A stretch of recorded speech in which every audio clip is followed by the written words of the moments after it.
Hey everyone, so this is a review for the Highspeedido HDMI mod for the Nintendo 64. And yeah, if you saw my last video I actually did the install. But yeah, this will be an official review now. So yeah, you can see there's the HDMI there right below the AV port. So yeah, it just kind of fits in there pretty cool, pretty well. A pretty low profile. But anyway.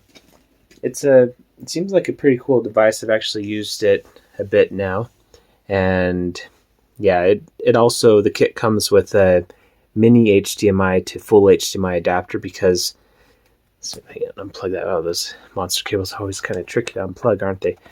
But yeah, so this is a mini HDMI, so then you just convert it to full HDMI just like that, and then yeah, you have HDMI out of your Nintendo 64. And the nice thing about this mod too is that if you have, just the regular AV cables, Nintendo AV cables, they actually will fit in at the same time as the HDMI. So yeah, you can display both simultaneously. So like if you want to have one go into a capture card or whatever, and then the other go into a CRT, that's definitely possible. Or if you just want to do a bunch of crazy tests like I do, that's also a good use case. Anyway, I'll just kind of show you the page here. So this is the AliExpress page. That's where I bought this kit. You can see here it's about $40, and yeah, just it's a pretty nice little system here. I guess we can kind of watch this. Is there like music or anything? Nope. But yeah, you can see he's changing the mode here. So yeah, there's the modes and like the colors and the aspect ratio. It's not nearly as like in depth as like the N64Digital from PixelFX, for example. We'll be looking at that later on too, the comparison between the two. But actually, overall, at least from my initial testing I've done so far, just kind of on my own, it actually is pretty high quality. It's pretty acceptable, I must say. So yeah, and then here you can see this is what it all comes with. Oh, go to that page again, please. Stop. Oh, okay, hold on. Okay, there we go. So yeah, if you saw my install video, then you will have seen all this. But yeah, so here's the actual board, and then there's our mini HDMI that sticks out of the console, and then it's just a ribbon cable that just connects to, I think it's the reality creation chip, and then another board which I think handles controller inputs, but I'm not entirely sure. Yeah, works pretty good though. You can see there. We'll see if this actually holds up. Yeah, the AV output versus HDMI. So yeah, they're just showing the AV is quite a bit more blurry. And yeah, then you can see the different aspect ratios. This is a little misleading because at least on my test, the aspect ratio 1 doesn't fill up the whole screen, unfortunately, so we'll have to see if we can get that to work out. But yeah, anyway, let's go ahead and plug it into a TV and we'll start testing it. Oh, and I almost forgot, we'll also be testing it or comparing it to some plug and play HDMI solutions as well. So like here, if you saw my video I did a while ago where this is a plug and play where it converts the AV port from the N64 directly to HDMI and then outputs at 720p. And then we'll also be testing the Eon 64, which outputs at 480p. So it's basically just a line doubler. But yeah, we'll be comparing the Highspeedido HDMI mod to these two as well. Oh, and I also forgot to mention that the Highspeedido HDMI mod outputs at 720p, so similar to this adapter. So yeah. That'll be what we'll be comparing later on in the video. But yeah, anyway, just to start, let's go ahead and take a look at just having it plugged into a TV. Okay, so here we have the Sony KD34 XPR 960 HD CRT. This CRT is unique because, well, not unique, but it's one of the few CRTs that has an actual HDMI port on it. So yeah, I have the N64 plugged directly into this TV right now, and let's go ahead and turn it on and see what it looks like. Turn on the light so it shows up a bit better. All right, yeah, so first impressions, looks pretty good. So this is the HDMI. Cool. Let's go ahead and just kind of play around a little bit with this. I have this in mono right now. Let's definitely change that to stereo.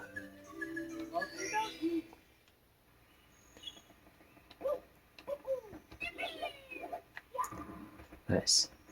By the way, if you see like any lines coming up on the screen or whatever, that doesn't show up in real life. That's just one of the tricky parts of filming a CRT. But yeah, this looks pretty good though so far, I must say. Yeah, very nice. There we go. Kind of adjusted the white balance there to make it look a little more accurate to what I'm seeing in life. But yeah, the lag feels pretty good as well. Don't really feel any lag. On this TV there will be some lag because it does digital processing. But yeah, this is just feeding in 720p to this TV and it looks great, feels great. Let's go ahead and check out the OSD and see what that looks like. So yeah, one thing I'll note too is that I am using an official Nintendo 64 controller, the first party one, corded, because I'll show this later, but I was having some problems with getting regular Nintendo or third-party Nintendo 64 controller to show up, or to have this the OSD show up. So anyway, but it works on this. So yeah, so to get the OSD to show up, you can see here on this AliExpress page again. So they say to push select A plus B. I'm pretty sure they meant to say start plus A plus B. But yeah, anyway, you just hold start A and B for just like, actually it's like instantaneous, it looks like. And then you put with the C buttons, that's how you change what mode you're gonna like, or what adjustment you're gonna do.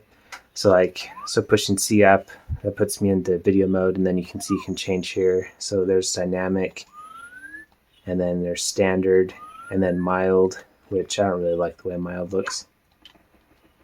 But yeah, there's standard. Dynamic, it kind of looks interesting, but it kind of like has black crush a little bit too. So if I can get Lackluster to stop moving the camera. So like pay attention to this, to these bricks down here. When I change it to standard, oh come on, you can see they're a lot more well defined. Whereas dynamic, it's kind of black crush. So yeah, anyway, I guess those are there. You know, if that's something you want to mess with. But for me, I'll just be staying with standard. And then mild just makes everything brighter, which I think, well, I guess maybe it looks a little better than dynamic, but it definitely isn't ideal. So yeah, I would just stay with standard. And then the color mode, so you can see here there's a bunch of different colors. So there's no color, black and white, and then there's like this green color, a pink color, an even more green color. Here's 6, another softer pink color kind of. Then here's like a bluish color, and then here's a very blue color. It looks like that's it. So yeah, once again, I'll be keeping this to 1 because yeah, the other ones I just don't think look that good. But you know, I guess maybe you could change those, play around with those a bit if you wanted to. And then you got the aspect ratio here. So yeah, so here's 3. That kind of, it feels, oh, I don't want to erase you. Okay, whatever. But anyway, 3 kind of 3 kind of fills up the screen a bit more. Whoops, went away. Whereas 2, you can see here, 2 kind of zooms out the screen, which actually I think on this HD CRT where this TV has overscan, so I actually think 2 probably looks the best just because it shows a bit more. Whoops, I didn't mean to do that. Oh well, I didn't want to erase that guy anyway. But yeah, so 2 kind of shows a bit more of the screen, whereas 3 just kind of zooms up a bit. So I guess it's kind of personal preference. We'll have to compare to see which one looks closer to composite, but yeah, 2 is the default, and I think on this TV at least that looks the best. But then there's also this 1. So yeah, so that's the thing. If any, I'm sure there's people that were screaming at the TV, is as you're watching this, but yeah, everything was in widescreen mode before. And there is a 4:3 mode, which is, you know, what the game is actually supposed to be displaying at. However, it is a very small screen. So let me turn on the flash so you can see a little bit better. So you can see there's a lot of black screen that's just not being used right now. And so, yeah, so you can see that fills up all the black area, and then that just kind of zooms in. And then this is what I personally ideally would like to play as, but yeah, it just is too small. However, let me grab the remote to this TV real quick. So yeah, you can, by the way, can we just take a moment to mention how awesome this remote is, this original remote for this TV? It has a PlayStation joystick on it for like making menu selections and stuff. It's pretty rad. I'm not gonna lie. Though it actually feels maybe more like a 3DS joystick, but like a little nub or something, or like a 3DSi stick. But anyway, what was I gonna do?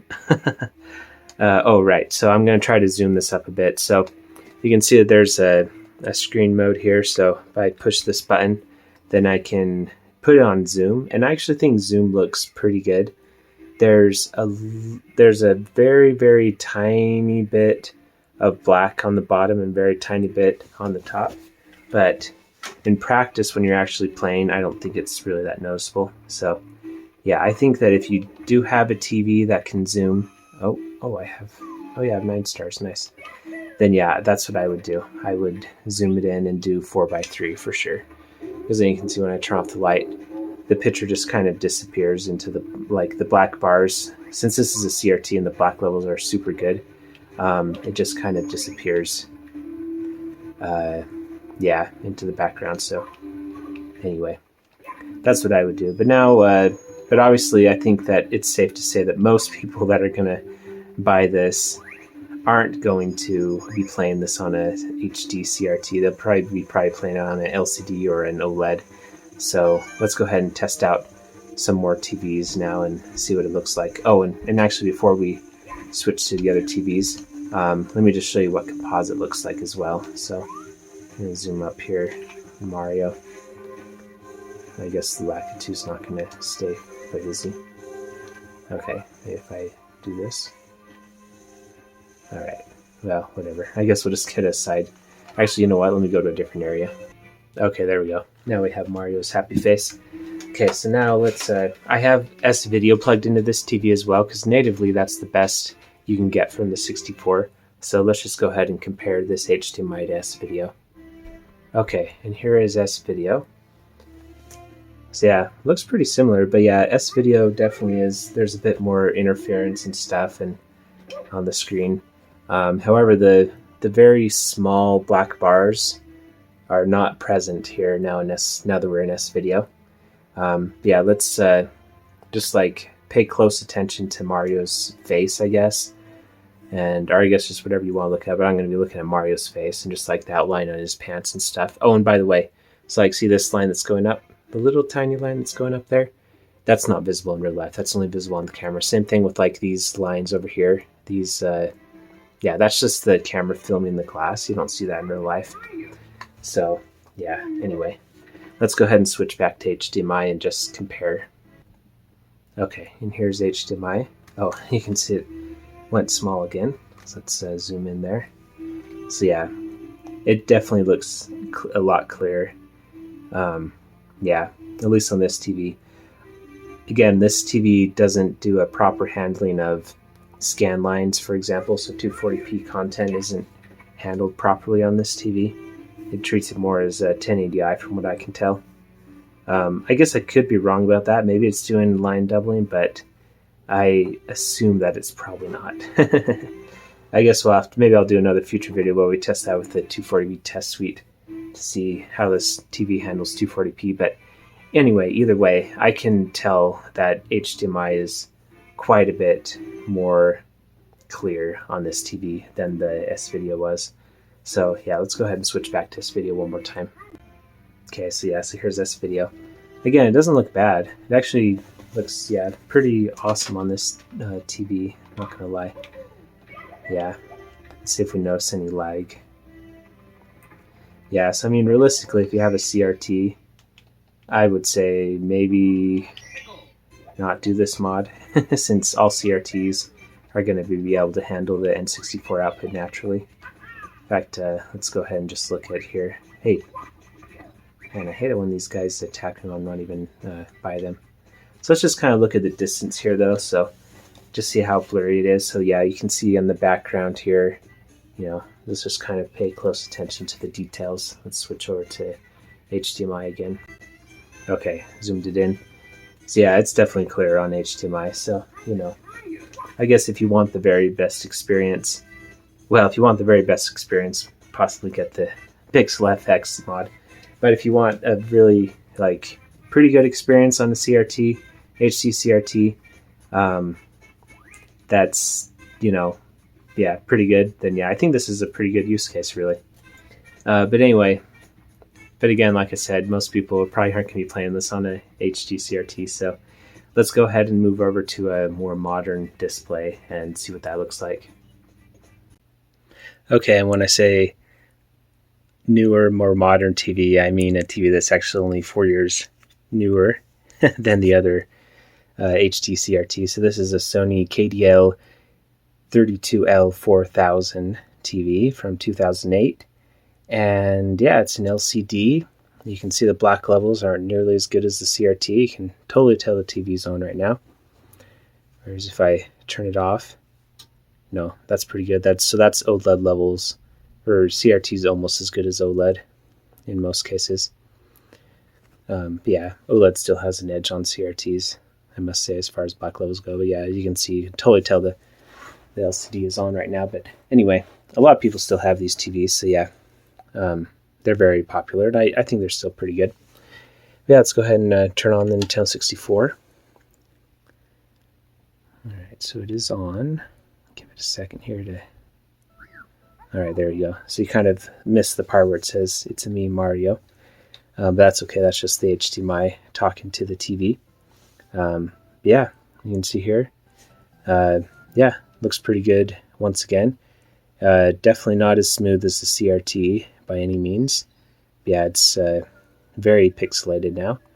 But yeah, I guess that's just the kind of the nature of LCDs and digital displays in general. But yeah, so let's go ahead and test the OSB or the OSD menu again. Oh, let me fix the white balance. There we go. That's a little better. Every TV is just a little different. But yeah, let's go ahead and turn on so let's do the white balance here. So, or not the white balance, the different modes. So yeah, once again we have dynamic, standard, mild. Those look pretty similar to the CRT, where standard definitely looks the best. And then we got the color modes, which yeah are pretty similar. Wow, man, the LCD definitely is. The pixels around Mario's head are so much better on the CRT. Okay, now the aspect ratio, I am noticing. Let me turn on the flash so you can see what I'm seeing. Yeah, there is more of a black border on the top and bottom on this TV than there was on the CRT. So this TV does still have overscan because I've tested it before with a computer signal. But yeah, apparently it has less overscan than the CRT, which can either be unfortunate or fortunate depending on your point of view. Because if you remember, Mode 2 on the HD CRT actually looked pretty good because you didn't really see the border because it was zoomed in so much. Whoops, not that, this. But whereas on this one, I think 3 probably looks the best because now 3 looks like what 2 did on the HD CRT. So anyway, I kind of wish 3 was just the default because I feel like most people, especially modern TVs, they don't really have, I guess they still have overscan a lot of times, but a lot of times they don't too. So kind of wish 3 was just the default where it's just kind of zoomed in a bit more. But yeah, and then there's of course 1. Now, so here's the 4:3, which again, I think is ideal. But let's see if we can get it to, that's the thing. It kind of depends on the TV you have. So this TV also has a wide button. Let me turn on the zoom so you can, or the flash so you can kind of see how small the screen is right now. So let's go ahead and click on this wide button again and see if we can get to zoom in. All right, so we have either full or wide zoom, and neither of those fills up the screen like the HD CRT. So yeah, and I actually was kind of messing around with this TV as well before, and I even went in here and I just couldn't find a way to get it to go to fill up more. So anyway, I guess that's something that, you know, I guess it just kind of depends on the TV if you'll be able to effectively use 4:3 mode. So just, I guess, kind of keep that in mind. But anyway, let's go ahead and switch over to S-Video now and see what that looks like. All right, so here's S-Video on this TV. So yeah, this TV by default just stretches the S-Video as well. Yeah. And again, it's actually kind of similar thoughts to what was happening on the HD CRT. But yeah, S-Video looks pretty similar, but it does look just a bit blurry, blurrier. Let's see if we can get it to zoom up on Mario's face without the camera, without Lack 2 trying to, yeah, play with us. This is kind of tricky playing with one hand. Okay, Lack 2, can you just stop moving? Oh, brother. All right, let me see. Let me go inside the castle. Okay, this is a good spot to look at it. So yeah, so here's S-Video. So now let's go back over to HDMI. All right, so here's HDMI. Yeah, and as you can see, so we'll zoom it in. So it's the same as S-Video, pretty much. I think 3 is pretty close as far as the zoom level goes. But yeah, HDMI just looks a bit clear. Let's switch over to S-Video again. Okay, and here's S-Video. So yeah, I mean, they're pretty similar, you know. I think the scaler on this TV actually does a fairly decent job, but yeah, HDMI does add a bit extra benefit. And also keep in mind, this is S-Video as well. If we were doing composite, it probably wouldn't look this clean. So yeah, that is something to keep in mind as well. But yeah, anyway, let's go ahead and actually, you know, speaking of composite, let's go ahead and test composite on this TV versus the HDMI and see what that looks like. Okay, now I have composite plugged in, so let's go ahead and switch to that real quick, see what that looks like. Okay, and here's composite. Wow, ooh, boy, oh boy, yeah, composite. Boy, composite looks way worse than S-Video. Holy cow, yeah.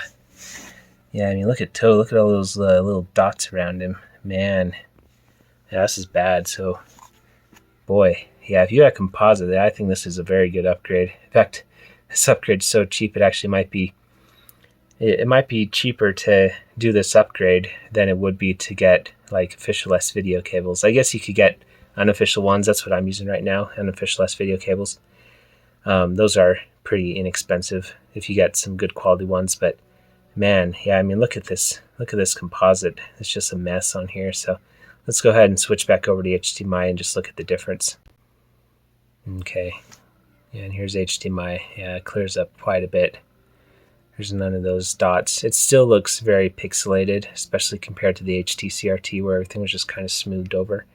But yeah, it's way better than composite though. So anyway, now let's go ahead and actually, I'm going to show you, while we're here, I'm going to show you one thing that's kind of an annoyance to me, which I don't know if this can be fixed, since I don't know if the firmware on this thing can be updated at all. So yeah, my problem with this is that OSD doesn't appear to work very consistently, if at all, with third-party controllers. So let me show you what I mean. Okay, so for example, so this is the Techno Game controller, which I did a review on a few weeks ago, which I think is an excellent third-party controller. The sensitivity on the control stick is really great. The buttons feel good. Works with all the, you know, rumble pack and everything. And yeah, I think it's a very, very nice controller. However, when I was trying to use it on this system, let me show you what happens when I plug it in and try to pull up the OSD. Okay, so I have it plugged in, and yeah, once again, I'm going to push A, B, and start. So you see it does pull it up, but then when I try to select stuff, Oh, it's actually working this time. Wow, okay. Whatever. Okay, well, when I tried this before, it was like, oh, yeah, it was like very hit and miss if the buttons would do anything, and then sometimes it wouldn't, like, it would like do miss. So like I would push like C up and it would push C right instead. But it actually seems like it's working right now. So maybe I just had to unplug it and plug it back in. Unless I wonder if it's because I already had it turned on. Let's go ahead and try. I'm going to try turn it off, turn the 64 and then turn it back on. Maybe it's because I already had an official controller plugged in. So then it was already put in the good mode. So let's see what happens. Okay, so here's the OSD. No, it seems to be working. Yeah. Okay, well that's good. All right, so maybe let's go ahead and try. I'm going to go grab another third-party controller and test to see if that works as well. But yeah, maybe this actually is okay with third-party controllers, at least wired ones. We'll test some wireless ones as well. But yeah, let me go ahead and grab another third-party controller. Okay, so here's another third-party controller. I got the DI for $2, it looks like. Yeah, it has the thumbstick broke off, so if you push too hard, you get like a puncture wound on your thumb. But yeah, let's go ahead and test this controller out. So let's push A, B, and start at the same time. All right, looks like it pulled up on there too, and then should be able to do. Okay, yeah, so it looks like it is working with this. So yeah, I think when I was testing this before on my own, before I maybe just didn't plug the controller in all the way or something, and so it was kind of reading the buttons in a strange manner or something like that. I don't know. But anyway, it does appear to be working right now. However, one thing that, and maybe this will just start working now, but I wasn't able to get it to work with the blue retro adapter. So let's go ahead and try that real quick. Okay, there we go. So now I got the blue retro plugged in here. We're going to try out a different game and yeah, try to connect this original Nintendo 64 controller here. So yeah, so now I have composite hooked into this little CRT. And then this big one is obviously the HDMI. So yeah, this is the same LCD we're using before. But yeah, so anyway, let's go ahead and try to connect this. So let's just see how, oh, you know what, I think I actually need to sync this controller because I was using this on my Switch, believe it or not. So yeah, that connected pretty well. Yeah, no, in the past I was having problems with getting this controller to connect, but it seems like it worked pretty good that time. Now let's see if we can pull up the OSD by pushing A, B, and start at the same time. Yeah, so see, this is what I was coming into before, where for some reason you're not able to pull up the OCD with this controller. So yeah, that's unfortunate. Anyway, so another reason why I chose this game though was because I wanted to test the difference between 480p and, like, I wanted to test the switch between 240p and 480p. So obviously on a CRT it will just be flawless, but on some scalers when you switch between 240p and 480i, sorry, I said 480i or 40p before, but 480i, when you make that switch, then it actually has a hard time doing the switch. So anyway, let's go ahead and see how this HDMI mod handles that switch. By the way, I can already tell you right now this looks a lot better on the CRT with just composite compared to the HDMI on this TV, but I'm not sure if that's the adapter's fault or if it's just because it's an LCD and CRTs are pretty awesome. But yeah, we'll have to, after this, I'll test the Ultra HDMI, or sorry, not the Ultra HDMI, the N64 Digital from PixelFX, and see how that compares on these two TVs. But anyway, so let's go ahead, and what we're going to want to do is we're going to want to change this to not have, or yeah, just have normal resolution. So high resolution will make it so the game plays in 480i, and this menu screen is already in 480i, and so yes, but when we have normal resolution it'll be 240p. So anyway, that looks good right now. So now let's actually go into the game. So yeah, so all this is in 480i right now, and then let's go into start here, go into my file, I have two versions of this game, and I don't remember which ones. I think I had played the other one more, so I'm just on the first level on this one. But yeah, well, I guess this is worth looking at, so you can see, like, the ship here. It's pretty blurry, whereas actually on the CRT, even just with composite, it's actually pretty clear. So, granted, this is a smaller screen as well, so maybe it's not a complete apples to apples comparison, but it does just go to show how, awesome CRTs are. But as we saw before too, I mean, this HDMI looked a lot better on the HD CRT as well. So anyway, we'll test this later on the OLED, but right now, let's just look at the where it swaps between 480p or 480i and 240p. So this is still 480i. We won't actually do 240p until we start to be able to fly around. Okay, so this is still 480i. I'm just going to skip past that.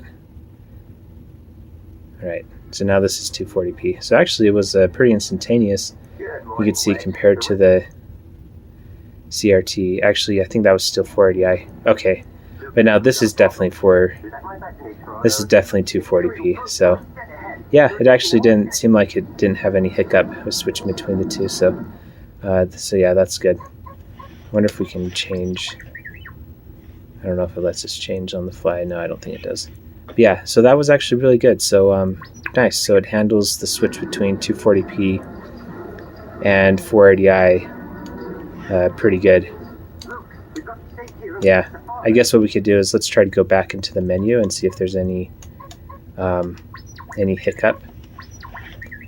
So yeah, so now we're going to be switching back to 480i. No, it's pretty instantaneous. Yeah, pretty instantaneous. Nice. Yeah. So yeah, seems like it works pretty good. Cool. All right. Okay, now let's see. Before we test out the N64Digital in this setting, I want to test one more thing real quick. So I was watching recently the review that what's that guy's name? Bob from Retro RGB. He did a review on the Warrior 64, which is a pre-built N64 with HDMI capabilities built right in, but they used a pretty poor scaler in it, and they were actually converting the HDMI directly from the analog RGB signal instead of going from the digital. It looked like, at least that's what it looked like when I was looking at the mod that he was showing. So anyway, on his mod though, they were converting the HDMI signal after, before, like having it go through some chips that like regularize it or something. I wasn't entirely sure on the technical stuff he was talking about, but basically they were splitting the analog signal in the wrong place where they should have done it after it went through some filters or something. And it actually is kind of dangerous for the system. It can, because when you split it too early in the process, then it can actually be bad to use the analog output.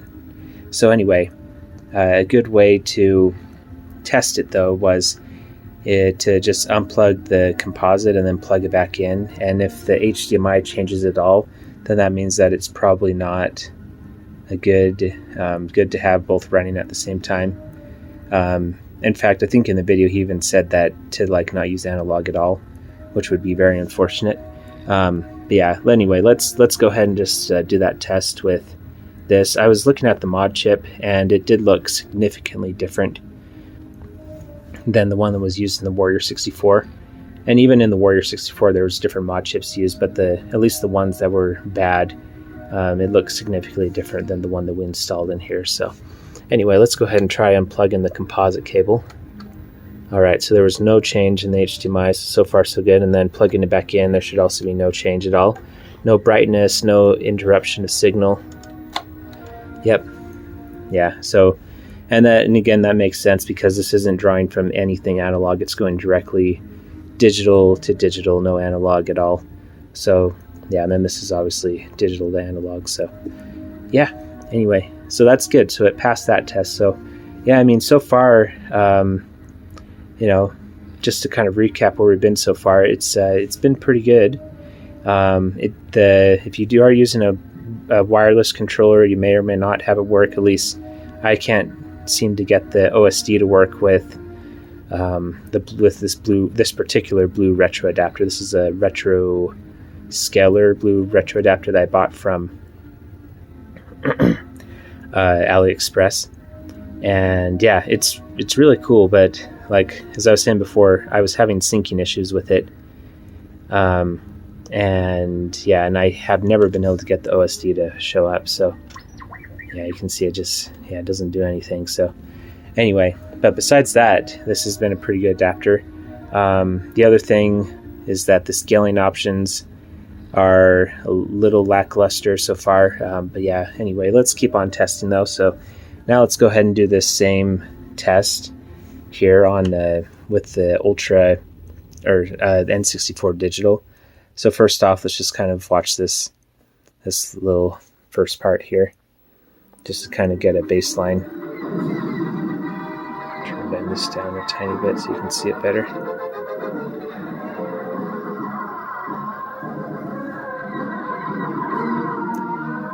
So yeah, I mean, like even like the ship's flying around, like there's lines through the ship, which yeah, I mean isn't great. Like you can compare it to, well, maybe you can't compare it here, but let's see if another ship shows up. I don't know if another ship's. Let me just reset it. Okay, so there's some more ships flying around.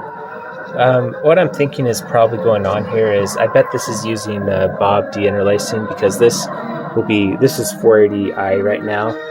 I've done that in another test to see what the resolution is. So I think that's what's going on. This is just using a not ideal deinterlacer. So I have a feeling that this is just the way this is going to be on 480i content, where it's just going to be using Bob deinterlacing probably. So you will have those lines. So I guess that may or may not bother you very much, but it's really mostly only noticeable when there's moving objects. But I mean, like even here, like on Luke Skywalker, you can see his face. There's a lot of lines. It's pretty pixelated. Whereas over here on the CRT, it's significantly better. Like it's almost night and day difference. So anyway, now let's go ahead and switch over to the N64 Digital and see what that looks like. Alright, so here's the N64 with the N64 Digital installed in it from PixelFX. And yeah, we're using the exact same blue retro adapter. I literally just unplugged the cables from this Highspeedido HDMI Mod and plugged them into this N64. In fact, we'll even use the exact same cartridge as well. So yeah, so anyway, let's go ahead and turn this on and see what it looks like. Hopefully we don't have to blow on the cartridge. We might have to blow on the cartridge. Right, let's see. Oh, it is. These cartridges, you gotta blow on them. There we go. Alright. Okay, so yeah, so the HDMI takes a second to pull up there. And actually, HDMI took longer to pull up on the N64 Digital than it did on the Highspeedido mod, which was interesting. Not sure why that would be. But anyway, I can tell you right now though, boy, the motion looks a lot better on this HDMI with the N64 Digital. Yeah, because this is using Motion. I have it set to motion adaptive deinterlacing, and so yeah, that looks significantly better. And actually also I have scan lines. Actually, I don't know if scan lines turn on the N64 Digital. When you're doing 480i content. I would hope they wouldn't. Actually, it looks like they do. So that's a little unfortunate. Yeah, because ideally it would just be converting it to 480p. But anyway, let's go into the settings on this N64 Digital and just kind of change, the settings. Let's see if I can remember how to pull this up. I think you have to push LR and left on the D-pad and right on the C buttons at the same time. Let's see, I'll try to figure this out. Okay, I figured it out. So it's right on the D-pad and right on the C buttons, and then L and R at the same time. That's what brings up this OSD on the N64Digital. There we go. And you can see that does work with the blue retro adapter, so that is one plus. I mean, this is obviously quite a bit more expensive too, so you'd expect it to work at least a little bit better. But yeah, anyway, yeah, I'm just going to go in here and I'm going to try to put this to the exact same settings that we had with the Highspeedido adapter, because this adapter, the maximum it can do is 720p, and so we'll set this to 720p as well, although this can actually go up to 1440p, believe it or not, and it also has a whole slew of other options. So yeah, I mean, if you are deciding between the two, then yeah, I mean, this is definitely a lot more robust. You can already just see, I mean, there's so many more options in here. But again, you know, you may not need all these options. Oh, I have it set to 1440p and it's outputting 1440p. There's no way this TV... Wow, I am very surprised. This TV is accepting a 1440p signal. This 2008 TV that I'm pretty sure is a 1080p screen, it's actually accepting the 1440p signal. That is impressive. Wow, kudos to Sony on accepting all sorts of resolutions. Anyway, I am going to... Actually, you know what? I'm going to go back here and reset first. So, let's see here. I'm going to restart, video.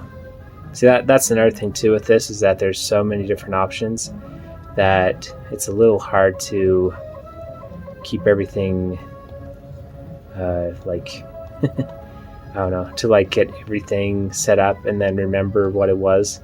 Anyway, I'll just change it here to 720p. That was very impressive that it changed to... Yeah, so see, now it says 720p. And actually I'm wondering, so if we go back to 1440p, will it actually say 1440p on the Sony TV? No, it doesn't look like it. I wonder if I can get it to show what it's actually displaying. Pause the video, I'm just kind of curious to see. Okay, yeah, so there's this display button. It just shows 4:3, which this isn't 4:... Well, maybe it is 4:3, I just don't have the TV set to that. But anyway, let's try to turn it off. I'm going to turn it back on, because I remember before on the other adapter, it would at least say the resolution up here on the top. But yeah, it doesn't look like it says it on here. Maybe it just...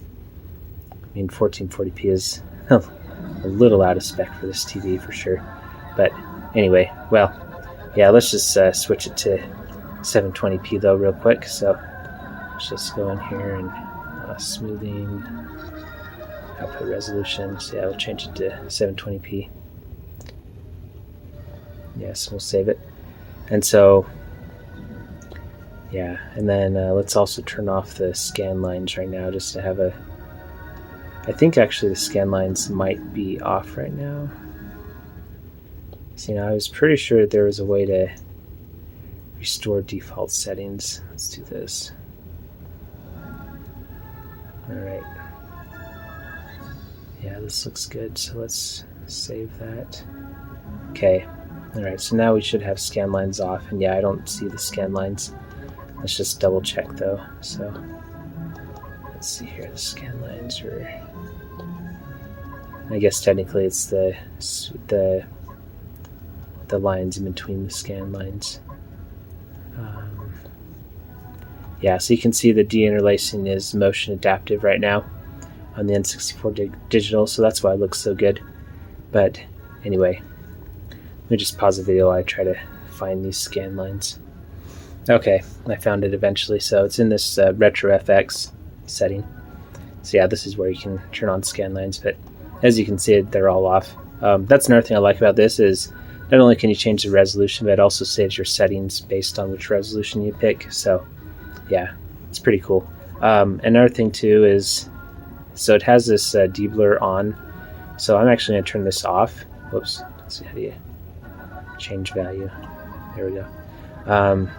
Because deblur, so that's going to be the N6. I'm pretty sure this is where the N64 applies like a automatic deblur to the system.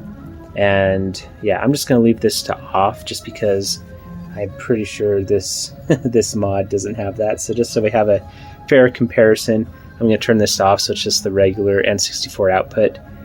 Same thing as composite. You know, composite obviously has the deblur also added. So anyway, just have both of these off, all three of them. And yeah, hopefully they're the same. And then just keep in mind that this N64 Digital just has way more settings than this mod does. But yeah, again, the question is, do you really need all these settings or not? And then this algorithm, we'll actually look at this later when we kind of look at the Super N64, because this also has a smoothing algorithm on it. So anyway, but for now, we'll just leave that as off. But yeah, now that that's all set up, let's go ahead and push reset here. Yeah, so I can already tell this looks way better with the motion adaptive deinterlacing. And also, you can see another advantage. It's 4:3 and it's filling up the entire screen. So yeah, that's very nice, very, very nice.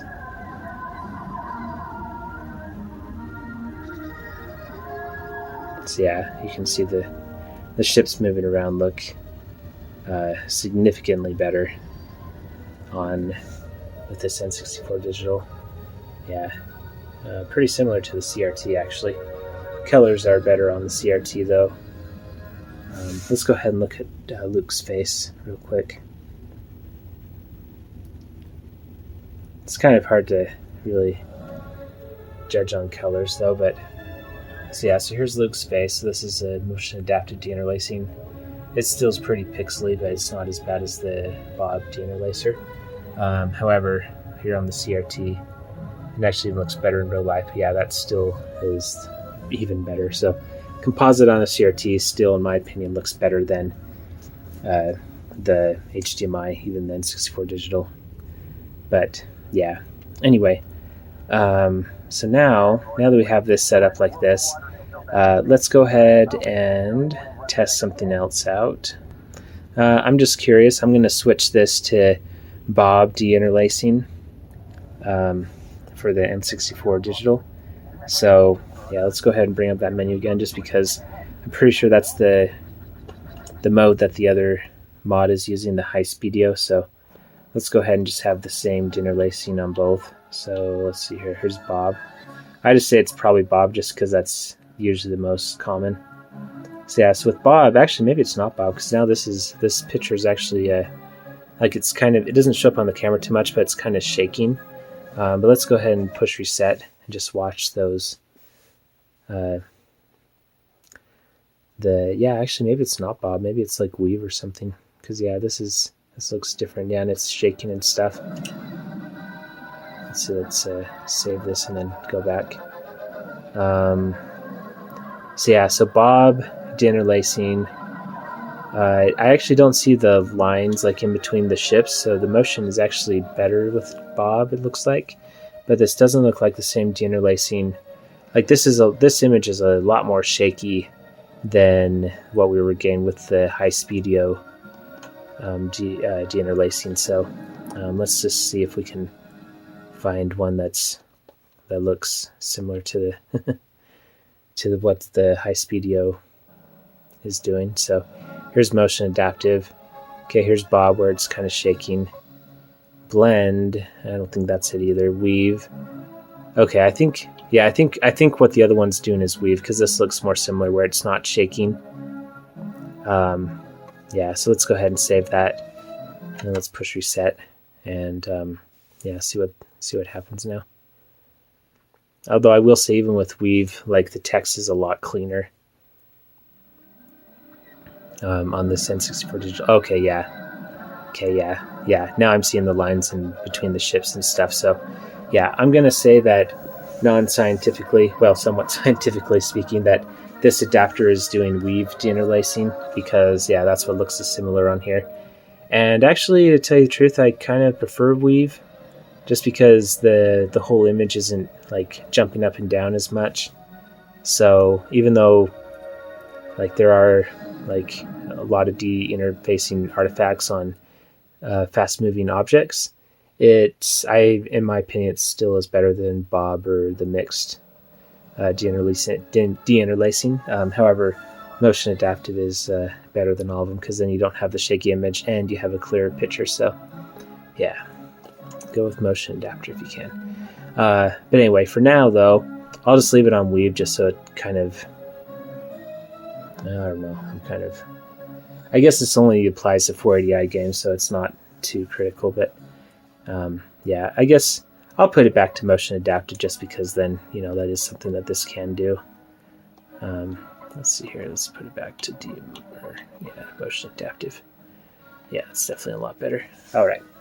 Okay, so now, so yeah, I think we have a pretty good idea of what this looks like on this TV. And so now let's go ahead and test on the OLED. Okay, so let me explain my setup here. So here's the Highspeedido HDMI Mod. And yeah, I have to use the wired controller to pull up the OSD menu. And then here's the N64Digital over here. So I have them both plugged into this A80J OLED. This is a Sony OLED. 77-inch with the gloss screen. Yeah, very, very nice TV from 2021. And then I also have a composite going into this little CRT as well, just for comparison. And actually, believe it or not, so I have the composite signal coming out of the Highspeedido HDMI, or the Highspeedido N64, and it's going into this SEMA AV component selector. These are pretty high quality devices. So anyway, this actually has a duplicator though, so I have one composite signal going off to the CRT, and then the other one I actually have coming up here going into this TV because yeah, believe it or not, this TV has a composite in. You just have to use a 3.5 millimeter jack to get composite. So yeah, you can see I got one of those here. However, the jack I have, I don't think it's 100% compatible with this TV because I can only get mono audio to work. Either that or there's something wrong with the TV. Hopefully not, but I guess it is under warranty. So yeah, I'll have to look into that later. But anyway, yeah, so that's how we're going to, we're going to test the N64Digital from PixelFX versus this Highspeedido N64 on an OLED TV. And yeah, this is quite a bit bigger than the LCD we're using down here, and it's also quite a bit newer. So anyway, yeah, let's go ahead and get started. Okay, so yeah, so let's go ahead and turn these on at the same time. You can see I actually have them both on they're both on the on position. Oh, I forgot to mention I also have 2 copies of the same game. So I guess technically this is the million seller or whatever that sticker means. Yeah, it's the same game. So yeah, and I'm going to be turning them on both at the same time just so we have kind of the same sequence here. And so yeah, the way I'm going to do that is I have them both on the on position, and then I'm just going to turn on this surge protector. So you can see, turn that on. And then, oh, they actually both didn't turn on at the same time for some reason. I don't think. Is my method flawed? Hold on, let me try this again. Turn off the surge protector. Turned it on. Huh, interesting. This one is taking longer to turn on. I wonder if the N64Digital is doing something where it has it take longer to boot up. Huh, interesting. Let me try swapping power supplies and see if that makes a difference. Okay, so I just swapped power supplies. So now let's try this again. Huh, interesting. So it's something... Whoops, I paused the video by accident. Yeah, this power supply is taking longer to boot up for some reason. Let me go grab another one I have. Okay, there we go. I just swapped out the power supplies there. So yeah, so now this is using another first-party power supply, just a different one. So let's see if that one boots up at the same time as this other one. Let's see what happens. Yep, that one does. So yeah. Huh, interesting. So yeah, for some reason, this power supply just takes a second to power on. Haven't really had any problems with it cutting out during gameplay, so I think it's still good, but maybe it's starting to go. Not entirely sure. But anyway, I'll have to keep that in mind. But anyway, it looks like these are now both turning on at the same time. So yeah, so that's what I'm going to do. I'm just going to turn on the surge protector to have them both start at the exact same time. And yeah, then we can just switch inputs and go in between the two, and yeah, they should be the same. Oh, and then also, I won't show this again just because I already did it before, but I'm also going to go in and it should be saved, but I'm just going to make sure that this is output in at 720p. And we'll leave it on motion adaptive, just because, I mean, that is something that this one can do that this can't, for the deinterlacing. But yeah, and then we'll also test out to 40p because that should, in theory, look the same on both. But yeah, we'll find out. That'll be very interesting to see. And then we'll also test to see just what native composite looks like on this TV because, in theory, you would do an HDMI mod because either your TV can't accept composite or because composite looks really bad on your TV. So anyway, we'll see what it looks like on this one. So yeah, anyway, I'll go ahead and set up the camera and then we'll get started on this comparison. Oh, and by the way, before I turn off the lights and start filming the TV, so I found an interesting solution to the audio thing. It's just kind of curious / interesting. So yeah, since for some reason this cable, it's not working with stereo with the Sony OLED, so I'm actually just going to use the left speaker for the OLED as the left channel audio, and then I'll use the right, this little CRT, as the right channel. So since it's in a mono speaker anyway, so yeah, you can see it's kind of how I have that set up here. So yeah, this is going off to the CRT, and yeah, so anyway, we'll still get stereo sound. It's just one TV will doing the left audio and the other will be doing the right. So yeah, anyway, I just wanted to show that real quick. All right, so I actually decided to not do that audio trick, by the way, just because as I was testing it, I noticed there was a bit of an echo. So yeah, this way there won't be an echo, and then, well, there will still be an echo, but then there was an echo because the CRT obviously has 0 lag, whereas this OLED I think has like 8 milliseconds, something like that from what I remember, at least in game mode, so it's still pretty low, but it is noticeable. There is a little bit of an echo, so anyway, when we're in HDMI mode, then I'll be able to see if the echo is, how big it is, and I wanted to have the same signal go into both TVs as far as sound goes, so anyway, it's a fair signal instead of trying to do the weird stereo thing on composite. I'm just going to have the same sound going to both TVs, and then composite will just be a little affected on the OLED. So anyway, at least as far as sound goes. But yeah, let's go ahead and turn on both systems now.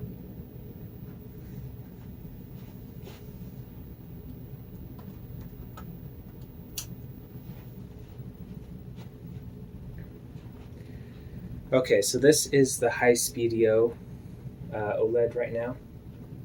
That's displaying on the OLED, or sorry, the Highspeedido Mod. Okay, walk over here.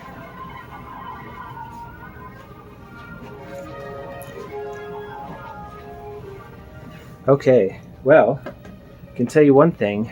This Sony TV is similar to the HD CRT in that I'm actually able to get a 4:3 aspect ratio out of this default image. So let's go ahead and pull up the OSD real quick and just see what it's set at. Let's see. Oh, you know what? I'm actually in composite mode right now, I think. No, this is HDMI, I think. Oh no, yeah, it was composite. Okay, wow, so actually yeah, so that was composite actually coming out of the 64, and actually composite on this TV looks pretty good, actually, maybe even better than this HDMI mod. But anyway, let's go ahead and change this aspect ratio. Let's see. Actually, before I do that, let me wait for this to go away, because I want to change the aspect ratio when I can see the full screen, not when it's like in this weird widescreen mode. So let's just go into one of these menus real quick. Something that's not going to change on this all the time. Maybe something that's slightly more interesting. Let's see what's in sound settings. That's not interesting either. Come on, there's got to be some... That is a cool thing. Oh look, this background changed. So that's kind of interesting, but... Okay, I'll just go back to the tile screen. I'll just push buttons every once in a while to make sure it doesn't go away. So anyway, let's push start A and B at the same time. Oh, and then I wanted to start by accident. Whoops. Okay, go back. Well, okay, I'll just leave it on this mode, I guess. Alright, so anyway. So let's change this to 3. So 3 looks a little better. You can see how it zooms in quite a bit. And then here's just 1.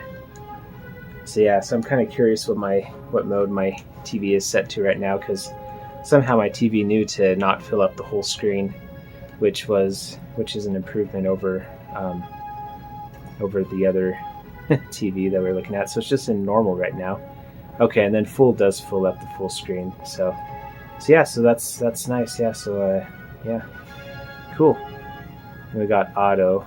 So yeah, nice. Okay, well that's great. Okay, so that's yeah. So this TV actually has a mode where it can just push the image, the HDMI image down. So great. So yeah, so again, this might be a hit or miss depending on your TV, but yeah, it looks like, at least on mine, it seems like it's working pretty good. Now it's kind of hard to tell because I have the lights off, but you can see down here at the bottom of the screen, I'm noticing there is a slight border. It's really hard to tell with the OLED. Again, that's one of the advantages of OLED, is that the borders around like content, it just kind of disappears. Like you can't really tell that there's pixels over here that are not being displayed because it's just all black, especially in a dark room like this. But let me just go a little closer here. Look at it really closely. Okay, yeah, so there's about this much room from the bottom of the screen to where the actual image is displaying. And that might have something to do with, because this is a 240p screen, or I mean a 720p image that's going in.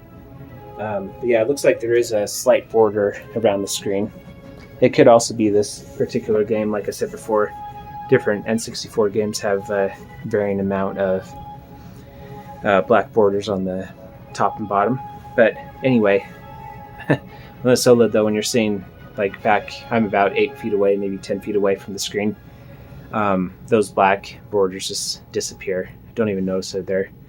So yeah, but anyway, I think that this is an interesting comparison though, because now if we go back to composite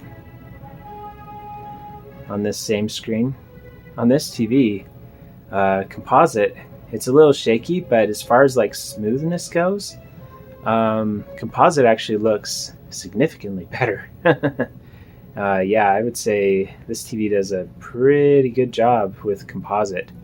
Not gonna lie, I don't know what the lag's like. The lag is probably worse than composite. I guess that's something we can test out too. But yeah, I mean, as far as image quality though goes, yeah, I mean, you can compare this composite. Like, look at the Fox word down there, trainee. Let's switch back over to HDMI 2. You can see it's a lot more like broken up. Let's see if I move a little closer, maybe you can see it a bit better. Okay, so here's the HDMI, and then let's go ahead and move back over to composite. So yeah, you can see composite is fuzzier. I'm not gonna lie, it's not, especially when you're this close up. But yeah, as far as like clarity goes, and like, I don't know, this TV is doing something. Let me just make sure it's in game mode on this. Let's see here. Yeah, it's in game mode. Yeah. So yeah, this TV is just pretty good with 480i content at least. We'll have to see what it looks like on 480p. But I guess one thing that I'm noticing though is that this must be doing some sort of, this is probably doing bob deinterlacing, because yeah, like it's actually not showing up on the camera very much. Wow, I'm actually not able to get to show up on the camera, but basically that's really weird. But this line, basically in real life, it's like moving up and down. Yeah, it's not showing up on the camera, so interesting. Anyway, it definitely doesn't look like a progressive image though. I mean, it kind of does, but you can tell that it's deinterlacing. I mean, you can tell if you know what you're looking for. Let me put it that way.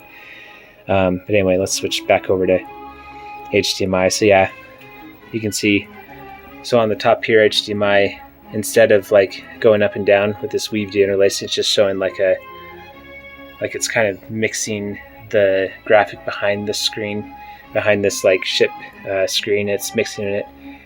Yeah, it's like mixing these two scan lines here. So it's actually showing like part of the ship screen behind or in front of the scan line. Anyway, I think you know what I mean. There's a black line going along here where there shouldn't be. But yeah, let's switch over to N64 Digital and just see what this screen looks like on there. I'll have to get it set up, so hold on a second.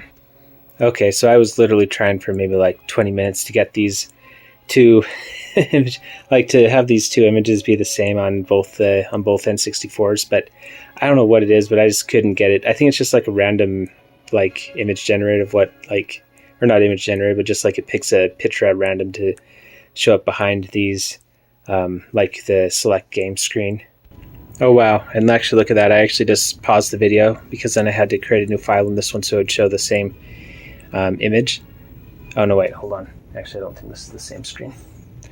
Well, anyway, I guess, well, yeah, so anyway, this is the Highspeedido. I don't know if this will be the same image, but we'll find out. But so this is the Highspeedido HDMI mod. So yeah, you can see like how there's this black line, you know, that kind of breaks the image up, and it's also, you know, pretty blurry. So now let's go ahead and switch over to the N64 Digital.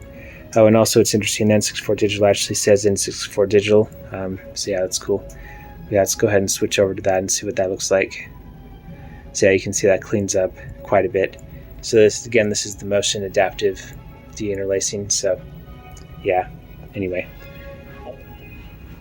looks pretty nice. And then just for comparison's sake, let's switch over to just regular good old video composite. Yeah, so yeah, the N64 Digital definitely looks better than composite, mostly because composite just kind of is shaking, even though you don't really see it in the TV too much. But yeah, N64 Digital motion adaptive I think still does a better job than composite. So like, let's switch back over to N64 Digital. Yeah, it's a bit more pixelated too. But yeah, I think overall I would prefer this image, especially when you're seeing farther away. I don't think you notice the pixels too much. So yeah, I don't know. I think on this TV I would say my order of preference is N64 Digital definitely first, and then maybe composite, at least for 480i right now. And then I hate to say it, but the Highspeedido, at least for 480i content, is almost coming in at a last place. I guess it's kind of a sixes between composite and the Highspeedido HDMI, because as you can see here on composite, I think the biggest thing is that it is smoother, so it looks nice, like the text looks nicer. It's a little blurrier. However, when we go to the Highspeedido HDMI, it's more blocky like the N64 Digital, and however, because of it's not shaky though. But however, it's not as smooth as the N64 Digital. Like the deinterlacing isn't as good. So yeah, it's really kind of sixes. I think you'd have to decide if you like this better than composite or not. But I will say that this TV does a significantly better job with composite than this LCD did down here. So yeah, again, kudos to Sony for yeah, I mean, I don't know, they're kind of a weird company, because you'd think that this older TV would do better with composite because it's, you know, older. But actually, believe it or not, this new OLED TV, the composite looks better on it than the old TV. So yeah, anyway, you can make of that whatever you want, but composite still looks best, I think, on the HD CRT. But yeah, that's a separate topic. But anyway, let's go ahead and test out 240p now and see, yeah, what that looks like. So I'm going to make sure that both of these systems are set to normal resolution, and then yeah, we'll see how the handling of 240p is. Okay, so I made sure both games are on normal resolution. So yeah, I'm going to push A at the same time, try to go into both of them at the same time. So this is still going to be 480p, or 480i, I mean. Let's see, and I forget, I think we're on the N64 Digital, yeah. So I guess while we're here, let's see how the N64 Digital handles the switch between 240p and 480i. So yeah, we already saw that the Highspeedido adapter seemed to handle it pretty well. So let's see how the HDMI or the Ultra HDMI handles it. So yeah, so this little TV, by the way, is the Highspeedido N64 disc composite, and then this big, the OLED, is the N64 Digital. Just make sure that it's in game mode, yeah. Oh, and by the way, you can kind of hear this echo, so I'll turn up these just a tiny bit more.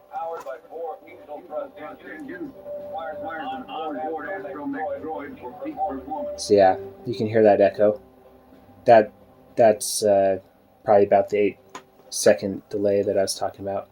Because the N64 Digital doesn't have like hardly any lag at all from other reviews that I've seen. And actually, this would be a good test for... Let's go ahead and now switch over to the Highspeedido and see if the echo sounds about the same. This is kind of a interesting way to test lag, but as long as the echo sounds approximately the same, then we should be good. So I'm going to push B on both systems. And then let's go back into it again. I guess there's talking there too. Okay, so let's listen. Let's pay close attention to the echo.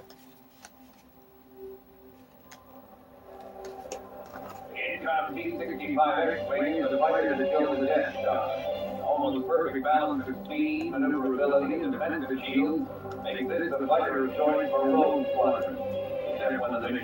Switch back over to... Four blaster cannons. Wow. Powered by four diesel thrust engines. Requires an onboard astromech droid for peak performance. I can't believe it. Holy cow.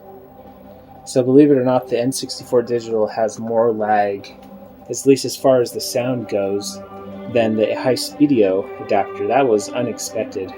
Wow. Yeah, the Highspeedido adapter is really pretty close to the CRT.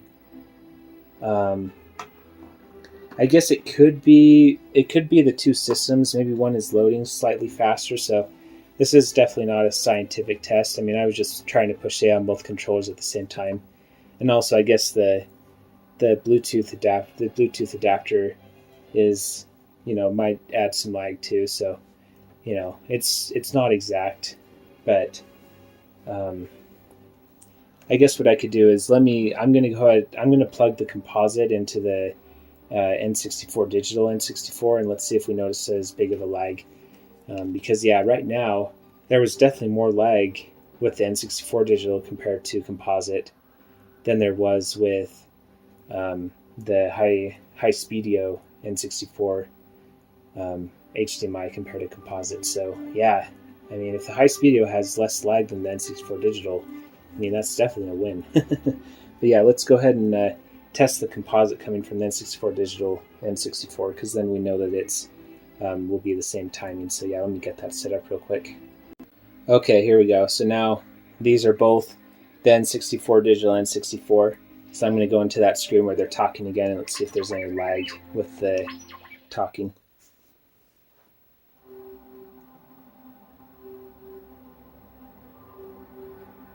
Incom T-65 X-Wing is the fighter that killed the Death Star. Almost perfect balance of speed, maneuverability, and defense of shields makes this the fighter of choice for rogue squadron. Except when the mission profiles is fine. Okay. So yeah, so now, yeah, there must have been something with the button presses, because now it's sounding pretty similar to the Highspeedido HDMI adapter. So yeah, I'm just going to say that maybe the Bluetooth controller has a bit more lag than, a wired controller, which is actually true. So I guess there's just a tiny bit more lag there. But yeah, when I actually do the same system on both TVs, then yeah, it actually sounds a lot better. So anyway, yeah, I'm going to say that at least now, at least from what I can tell with this kind of unscientific sound test, I'm going to say that both adapters have roughly the same amount of lag. Now, if the Highspeedido adapter has variable lag, that's something that's yet to be seen, and I'll have to think about a way I can test that if I can at all with my current equipment. I guess I can just like play Smash Brothers or something and see if I notice anything, since I'm kind of competitive at that. But yeah, anyway, let's go ahead and finally test out the 240p content. Okay, so we'll just choose the default chip here. Okay, so yeah, so again, this is all 480i still. Yeah, so still doing the deinterlacing stuff. I won't actually switch to 240p until we're actually able to control the chip. So yeah, again, still 480i. Let's just skip past that. Oh no, there's something weird.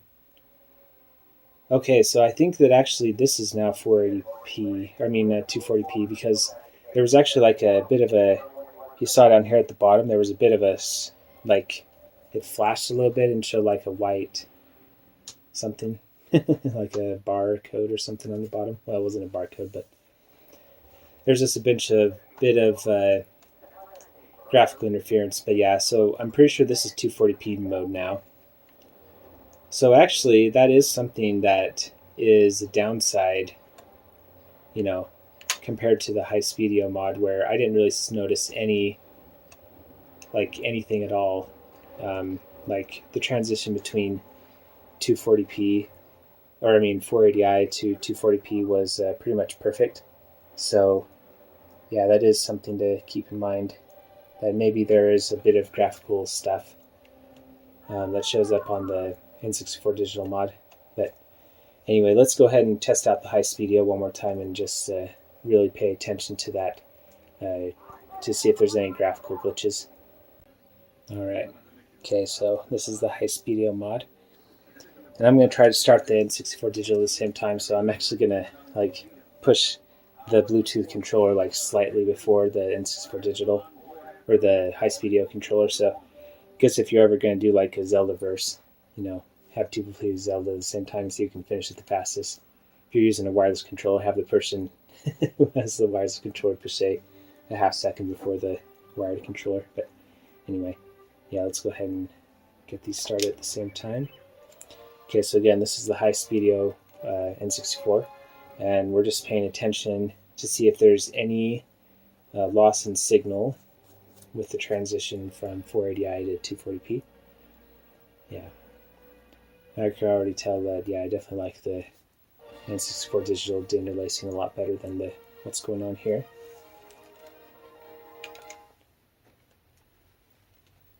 Alright. Yeah, so now this should be 240p. Yeah, I didn't notice any hiccups at all. There was no weird interference at the bottom of the screen or anything. So yeah, I would say that's definitely a win. I mean, it's a small-ish win, but yeah, still nevertheless a win for the Highspeedido. Although, you know what though, that might mean that this adapter's handling 240p. It's treating it as if it were 480i. Maybe that's why it's not hicking up, because it's not actually changing the signal, like how it's handling it. So anyway, let's go ahead and just take a closer look here.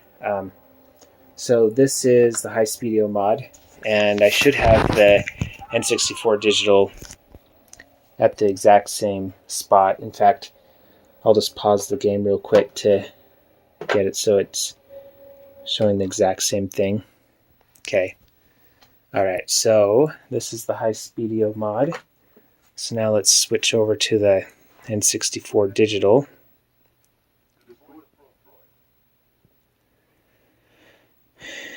Alright, yeah, they look pretty similar. We'll look at it later on with the game actually running, but yeah, let's just kind of look at this text. So this is the N64Digital from PixelFX. Yeah, it looks pretty good. Okay, and then let's switch over to the Highspeedido N64.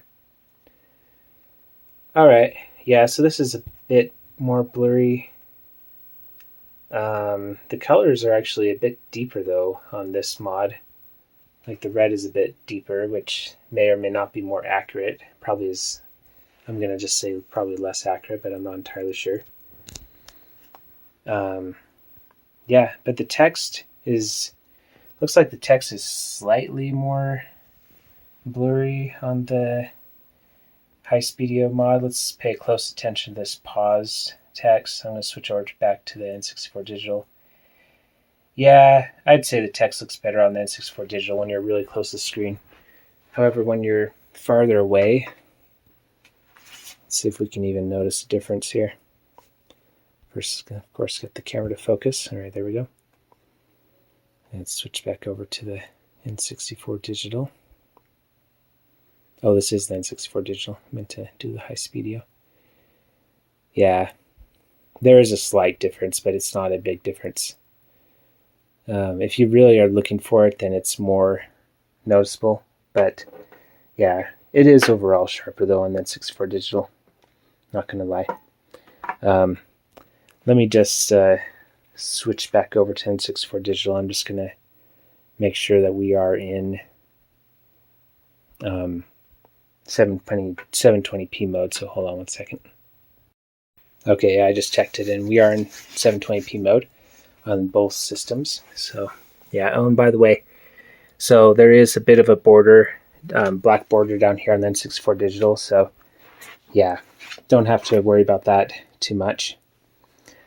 I guess that's probably just from 720p. So I guess what we can do is let's go ahead and switch over to a higher resolution on the N64 Digital and see if that border goes away. So let's just pull up the OSD real quick. Go to video here, and then let's see here, output resolution. Let's just go all the way up to 1440p. So where this TV is 4K, it actually can display this. It looks like I have scan lines on. Let's see here. Let's turn off scan lines real quick.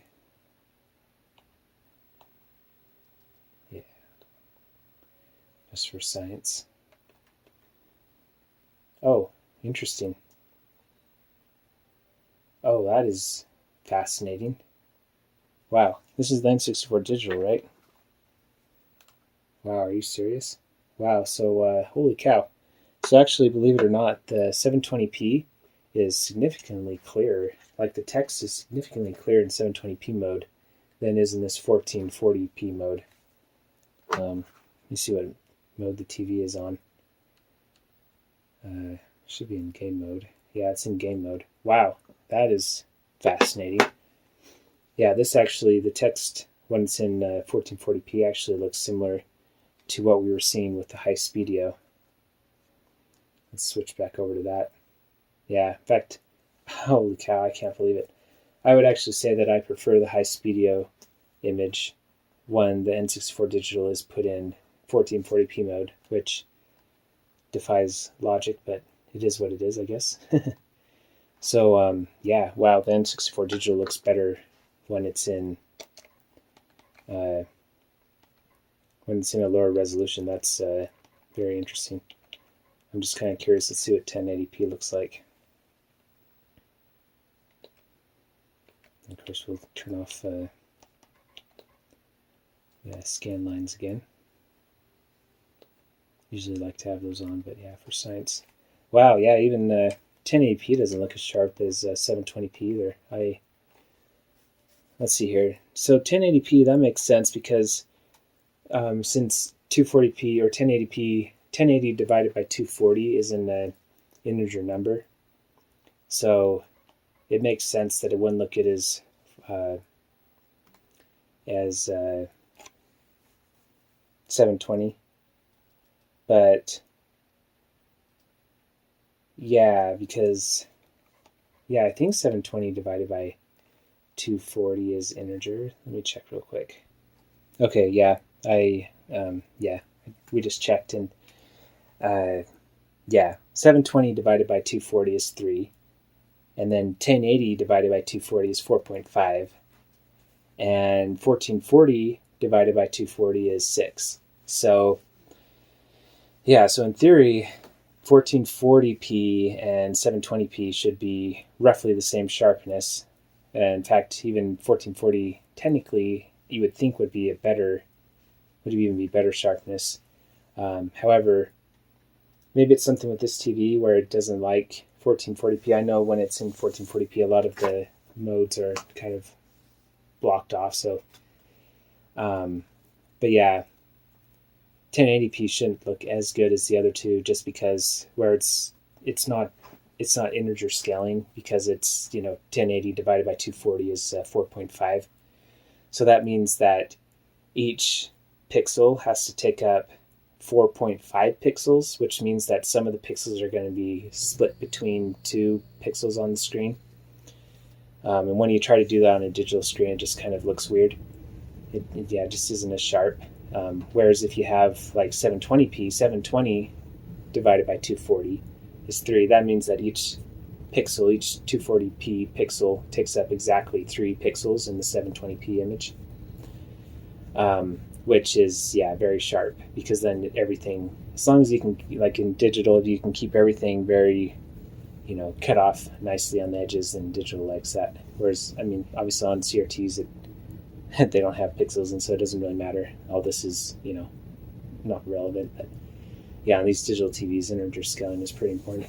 And then 2160p or 4K, divided by 720 is also an integer number. In fact, divided by 1440 and also 1080 is also integer. That's why 2160 is a pretty good resolution. But yeah, I'm just a little. My mind is kind of blown right now, where 720p is actually looks better on this TV than 4K or 1080p with the N64 Digital.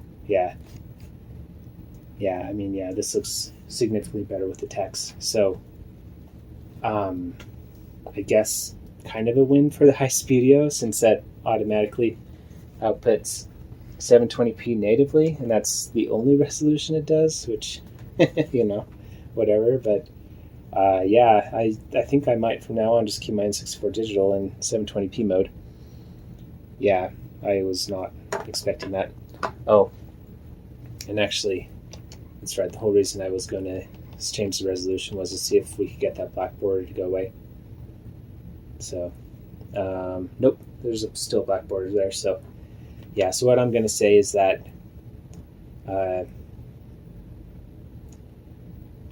720p. Oh, you know what? The de-blur is on right now. Oh, that might be what it is. Okay, I thought I turned this off. Okay, so I think this might be what the problem is. But yeah, anyway, let me finish my thought on the black bars. So yeah, it appears the black bars are built into both resolutions here. So yeah, I think that's just part of this game, where it just has a bit of a letterboxing, which again doesn't really matter on an OLED. You could zoom it up on this if you wanted to, but you don't need to. But anyway, for some reason the de-blur is on right now, so I'm going to turn that off. So now this should just be what the regular Intel 64 is doing. Just make sure it's off now, yeah. Okay, there we go. Alright, so that was the problem. So yeah, it's because the de-blur was on. So now, I bet if we switch over to 1440p, now I bet it'll, in theory, look sharper. Yeah, it looks about the same. But yeah, that was the problem though, so it's because the de-blur was on. So anyway, that at least shows that the Highspeedido adapter is not turning off the de-blur function. There's like some game shark codes that you can use to turn off de-blur in the N64, but yeah, the N64 Digital can actually turn it off, and it looks like they just have it off on default because I reset the 720p settings. But yeah, when I was playing like Zelda though, I actually liked it on more, to tell you the truth, especially with the scan lines. So anyway, yeah, I guess that is something with the N64 Digital, is that there's more options. But yeah, for now though, I'll just put it back to 720p just so we're comparing apples to apples. And yeah, and once again, just remember that the N64 Digital has many more options here. But anyway, yeah, so now we figured out that mystery, I guess. I'll probably still keep this explanation in there just because I think it's useful to keep in mind with the integer scaling and stuff. So I won't edit that out, but yeah, it is important that now we've solved that mystery. So anyway, yeah, so I'll just keep this on just because having deblur on or off is kind of personal preference. So just so we have a pretty like across the board same comparison, I'll just leave it on the N64 Digital, because then the blurriness should be pretty similar to the Highspeedido. So yeah, so anyway, let's go ahead and go closer to the screen. Just kind of look a bit closer at this text once again. So yeah, so this is the Highspeedido adapter, and let's go back over to the N64 Digital. So I'm not going to lie, the colors pop out quite a bit more on the Highspeedido adapter. Yeah, quite a bit more. And yeah, again, I don't know which one is more accurate, but yeah, I do like the colors more on the Highspeedido. So I think I might have to give the colors, I'll have to give that to the Highspeedido at least for now. But anyway, let's go ahead and just kind of watch the ships fly around here, and yeah, just kind of switch back and forth. So let's start on both of these. Okay, so this is the Highspeedido right now.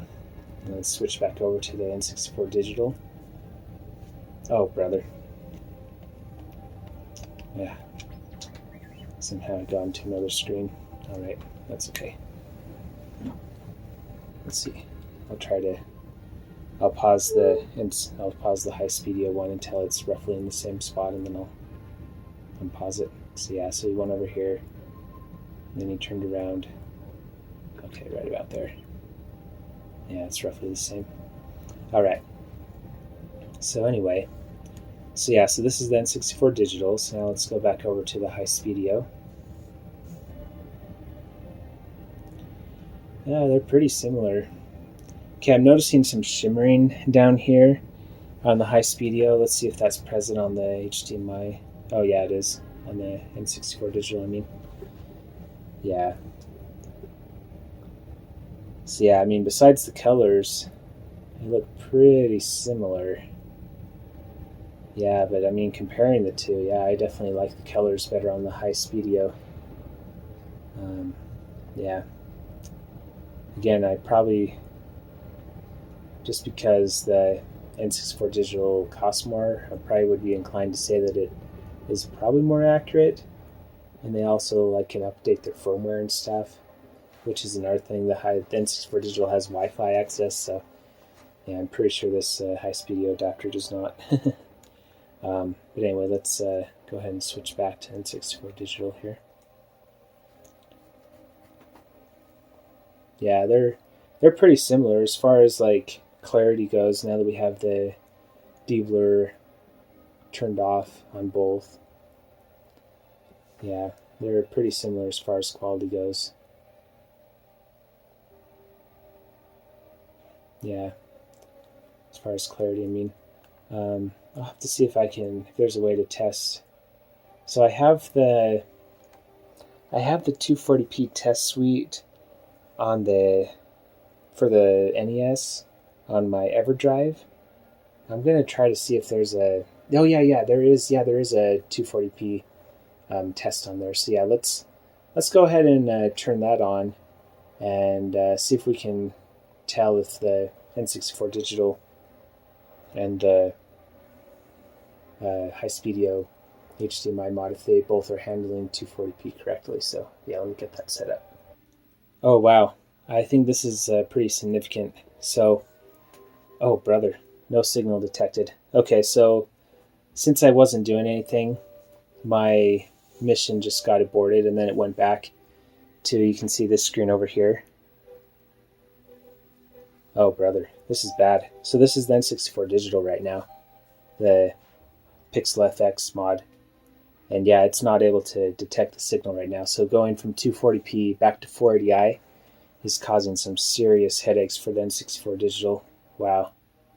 So $226 product, and look what we're getting right now.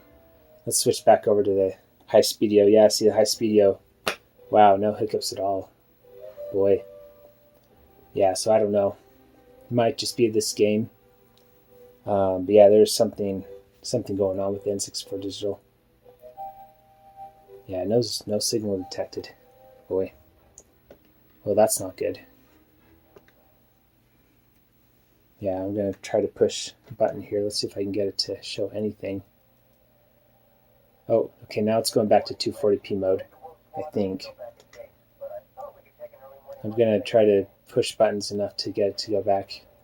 Wow, yeah. This is not the $40. This is not the $40 mod. This is the $226 mod that's freaking out. So I'm just going to hit the reset button right now.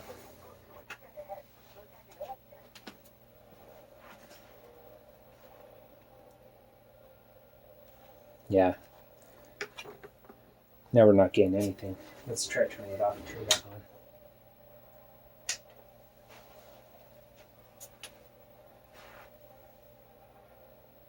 Okay, so we had to turn the system off, the N64 Digital off, and turn it back on to get it to work again.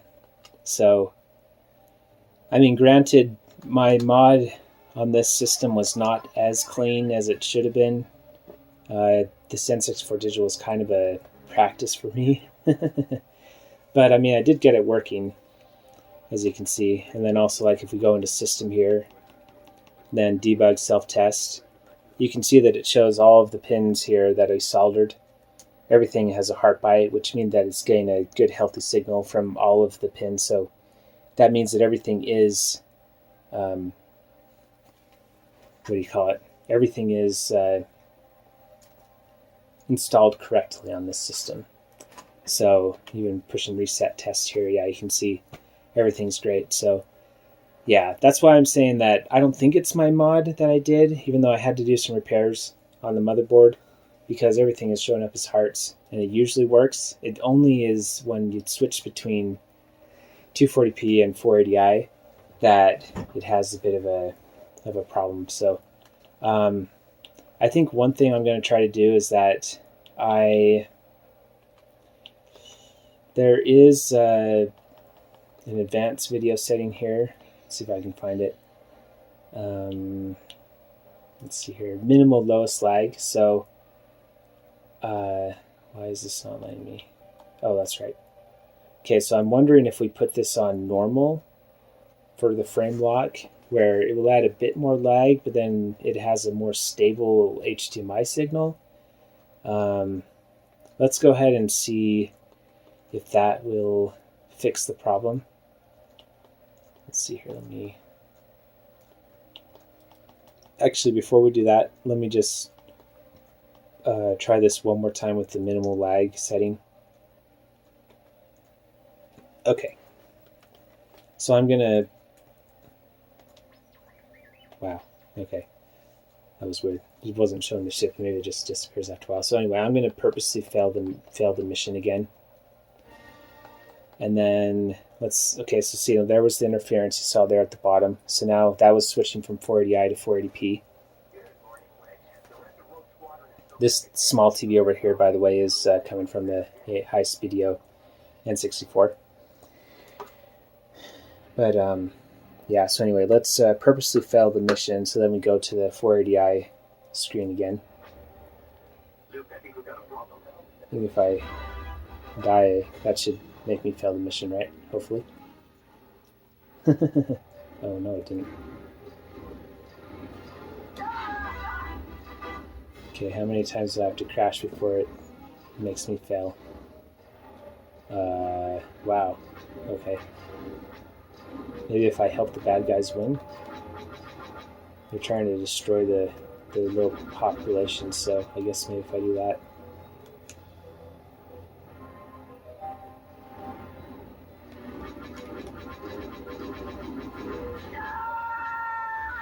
I mean, I can only... Okay, there we go. I guess third time's a charm.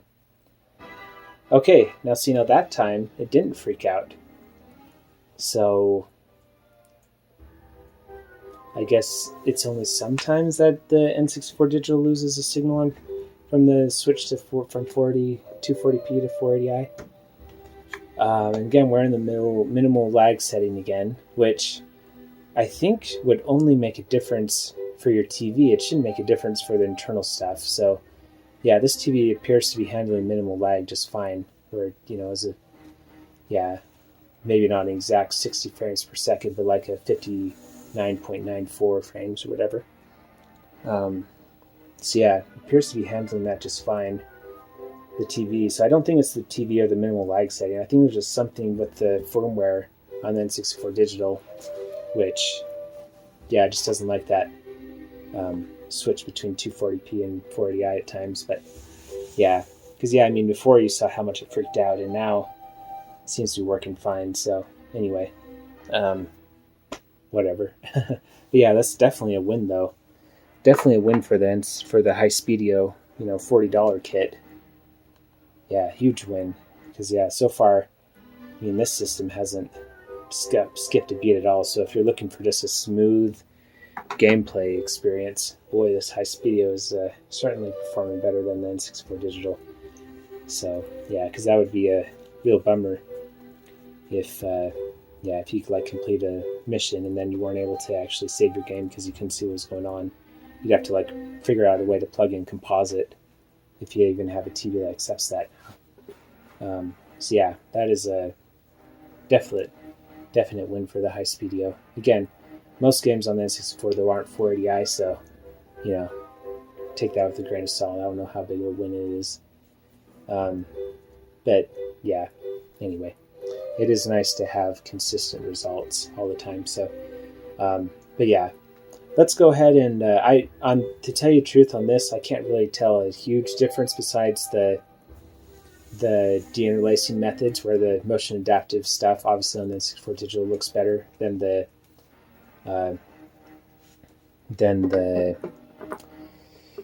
weave deinterlacing on the Highspeedido N64.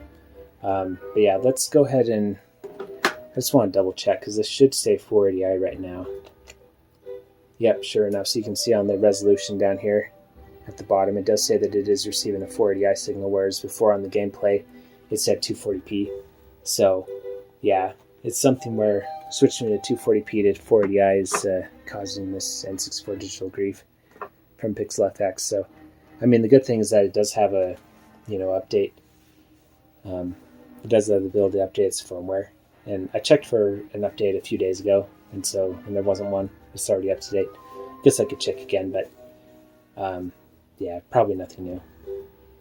But anyway, yeah, let's go ahead and check to see if both of these are handling 240p correctly. So let me set that up real quick.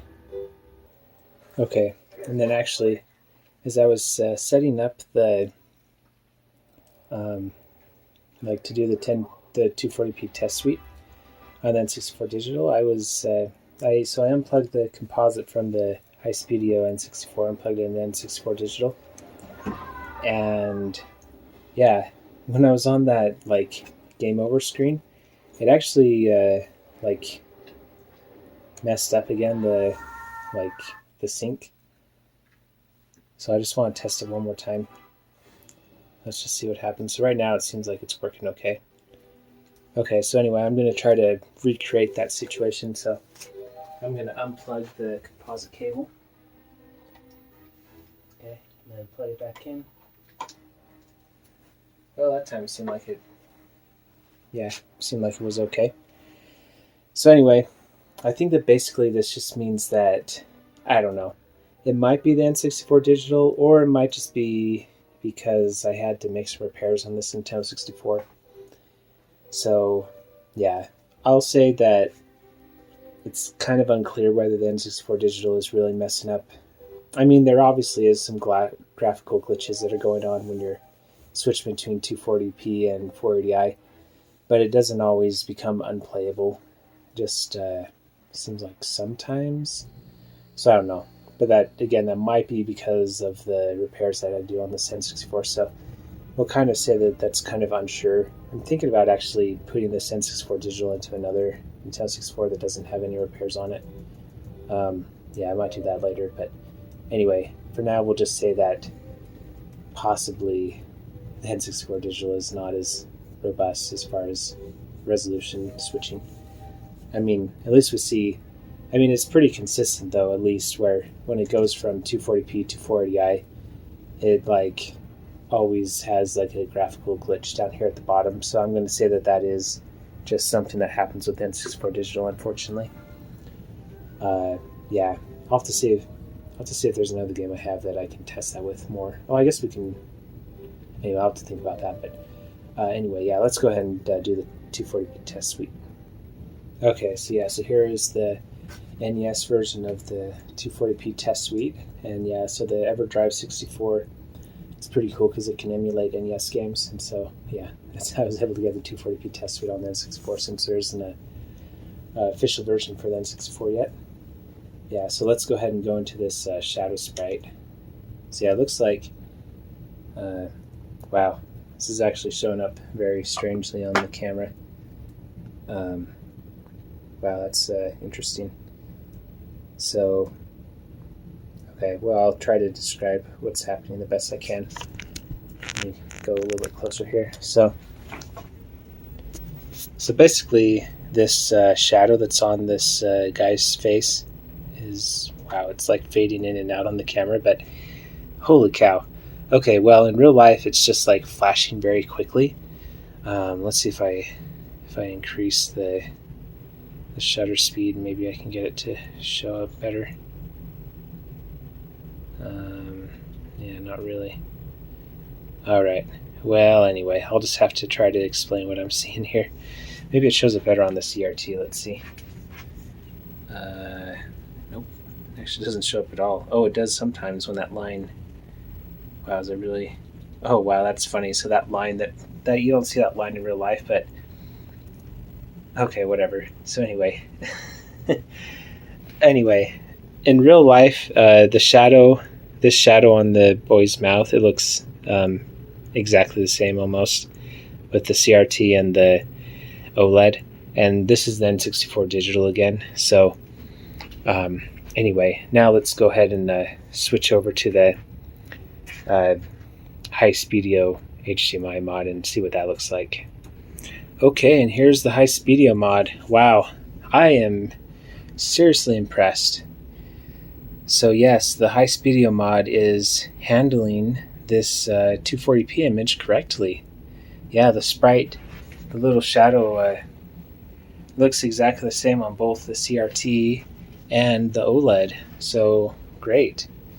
Well, that's definitely a win for this Highspeedido Mod. I am pretty impressed right now. Yeah, I think right now the biggest downsides to it is just the lack of scaling options. So yeah, which doesn't work on all TVs, but I mean, it's working on this TV, and it worked on the HD CRT as well. Yeah, it was just on this LCD I wasn't able to get a true 4:3 mode working. Filled up most of the screen, but yeah, I mean, it is handling 240p correctly here, which makes sense. That's why 240p on the other game looked almost exactly the same as the N64 Digital. So yeah, that is very impressive. So yeah, there you go. Another win for this N64 Digital, or the Highspeedido N64 mod. All right, great. Well, let's see here. I think, so one more thing I'm going to test real quick is, well, let me see if this even has the option. I want to see if in this mode, if you can switch to 480i. I kind of doubt you can, because I don't think you could do 480i in the NES. Maybe you could, but yeah, I'm just going to see if that's available in this 240p test suite for the NES, so hold on. Okay, yeah, I couldn't find a way to put it into 480p, unfortunately. However, there are some other things we can test on here, so let's see here. So we should be able to take a picture of these two, and then this will actually give us a pretty good idea of how much lag there is on this. So if we start this here, and then you can see we can take a picture. So yeah, so what I'll do is I'll run this, and then I'll take a picture, and then I'll just talk over the picture and explain it to you. Okay, so here's a picture I took of the test. So yeah, so the way this works is that you can see the little CRT on the right. So that has zero lag. Yeah, because it's just a complete analog to analog interface there. And whereas on the left side, the OLED does have lag because it's a digital TV. And so anyway, so this is the N64 Digital I have plugged in here first. And so what happens is when you take a picture with your camera, since it's receiving the same signal, but the OLED is going to be spending a bit more time to process it and upscale the image and everything.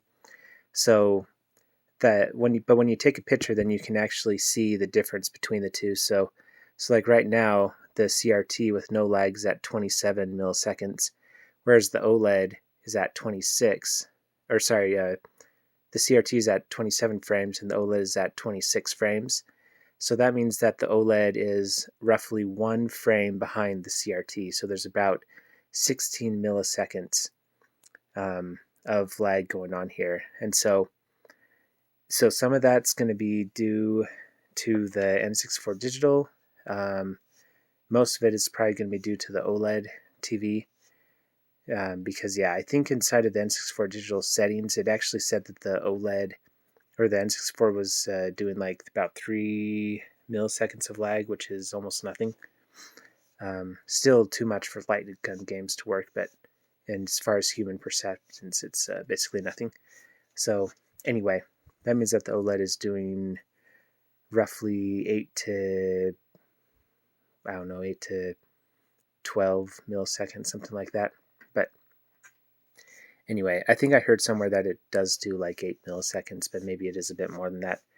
But anyway, basically from this test, what we can tell is that there is about 1 frame of lag with the N64 Digital. So yeah, and you can see here are a few more pictures of where I was testing the N64 Digital, and you can see I'm getting the same results with each picture that I take.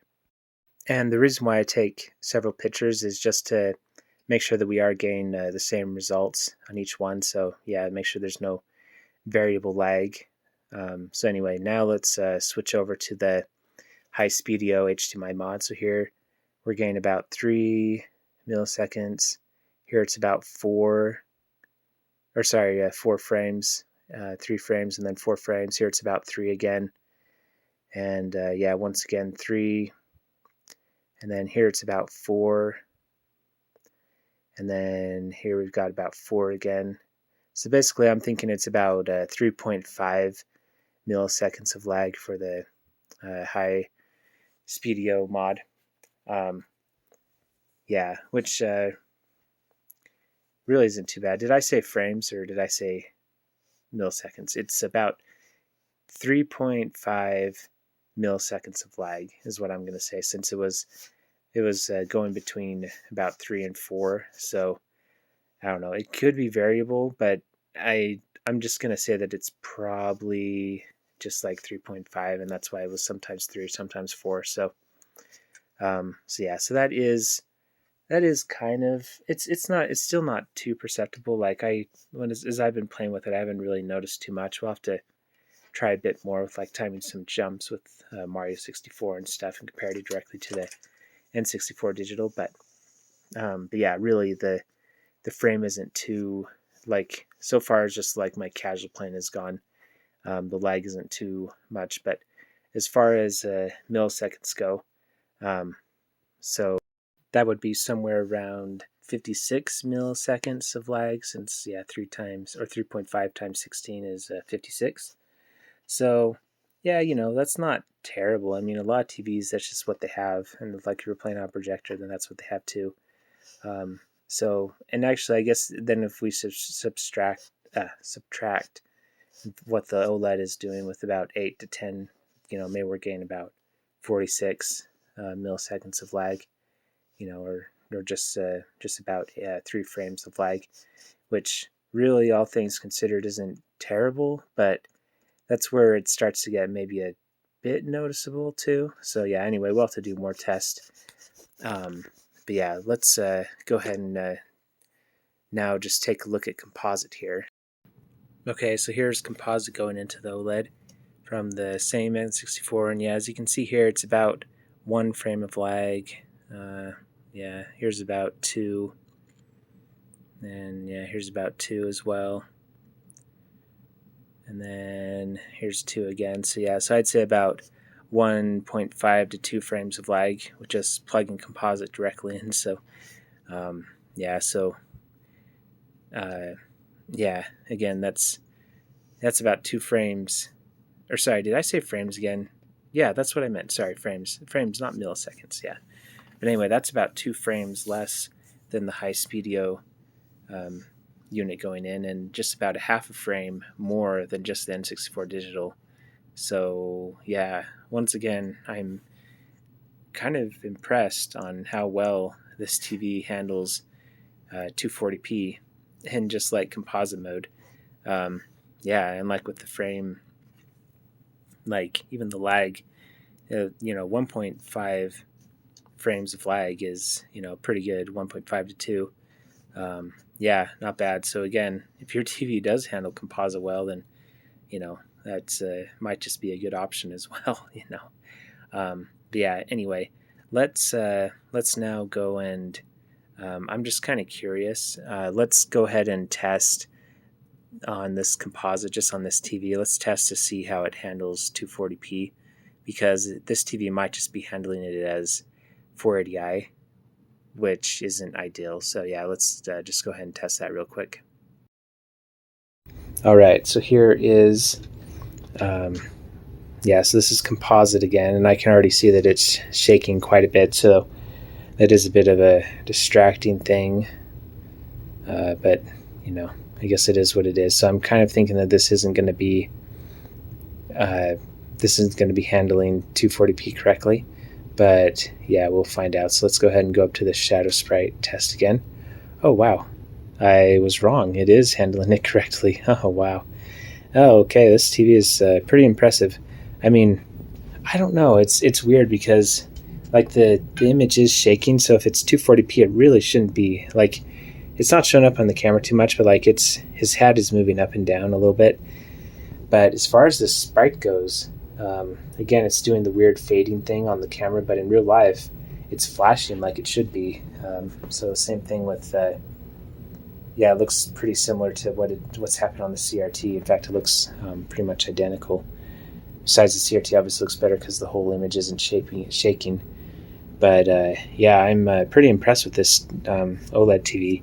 Now I'm just super curious. This is kind of getting into the weeds, but I want to at least show you on one TV the way it's not supposed to look. So let's plug it into this LCD real quick, and just see if at least that one doesn't work correctly. Oh, and actually before we move over to the LCD, I just want to show moving the sprite around too. So usually when it doesn't work, there'll be like lines that are running through the shadow, and it won't be flashing. I mean, it's obviously not flashing on the camera, but in real life it's flashing really quickly. And yeah, but when it doesn't work correctly, there's lines running through. So this is just the HDMI directly from the Highspeedido adapter. And I'll just show you real quick, just on composite as well. Yeah, I just remember that I didn't actually show it moving, but really it shouldn't make a difference when it doesn't work. Like, it's pretty obvious that it's not working. There's just lines in everywhere. But anyway, I just wanted to show it move too, because yeah, when it's not working correctly, then it, like, even the shape gets kind of warped a little bit sometimes. So anyway, let's test it on the LCD real quick. Okay, so here we have the LCD. So actually, something I do like about the LCD over the OLED, as far as, let's see, is this HDMI or is this S-Video? Have you used an S-Video now? Yeah, okay, so this is S-Video. So one thing I do like about this is that it's not as flickery as the OLED. It's just a stable image, so I guess that is one thing. Again, composite on this TV looked pretty bad, but S-Video actually looks pretty decent. So yeah, again, the best connection for your TV really probably just depends. So you just have to kind of try different stuff. But yeah, let's see. Okay, here we go. Good. All right, so now you can see.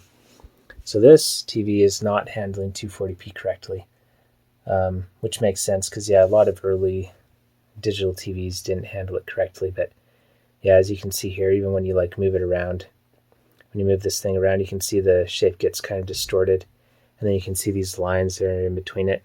So yeah, this is not the way it's supposed to look. So yeah, this is not being handled correctly. So yeah, that just means that like stuff just won't look as sharp in 240p. I mean, obviously it looks okay, but you know, like transparency effects like this won't look correct, and like the waterfall effect on Sonic probably won't work very well either. Although I guess that has to do more with being on a CRT actually, but usually this effect is more of like if you're playing a game where like your character flashes when you get hit, then it'll just like show lines instead of actually flashing. But also like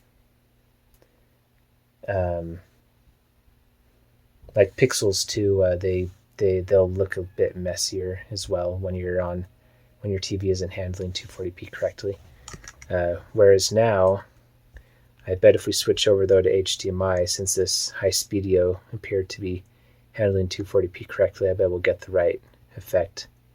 Yep, sure enough. So now it's flashing again. So yeah, so there you go. So yeah, so that's definitely an advantage of using the Highspeedido mod over just plugging S-Video or a composite directly into your, at least this TV, because yeah, the Highspeedido is, as we've now proven, it is indeed handling 240p correctly. So yeah, so again, this is the way it should look. Well, not in the camera, but in real life it's flashing quite a bit. But yeah, and then in composite though, just switch over there, then it's no longer flashing. It's just like lines where, yeah, that shape is, and it should be flashing. So anyway, good job on the Highspeedido. It is handling it correctly when it's in HDMI. So yeah, awesome. Okay, let's go on to the next test. Okay, so for our next test, now I have this little CRT set up again. And then I also have this PC monitor, which is just has a VGA input on the back. So I have a HDMI to VGA adapter plugged in here to the Highspeedido adapter, or mod, I mean. And I had to use this one specifically because I was originally trying to use this one, but this one you need an extra HDMI cable. And I think the cable length was too long and the picture was flickering in and out. But now with this one where it's just a direct connection from HDMI to VGA, it appears to be working better. So anyway, go ahead and turn on the 64, and this will be an interesting experiment.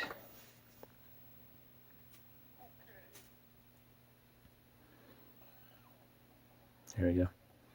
Takes the VGA a second to warm up since it goes into standby mode.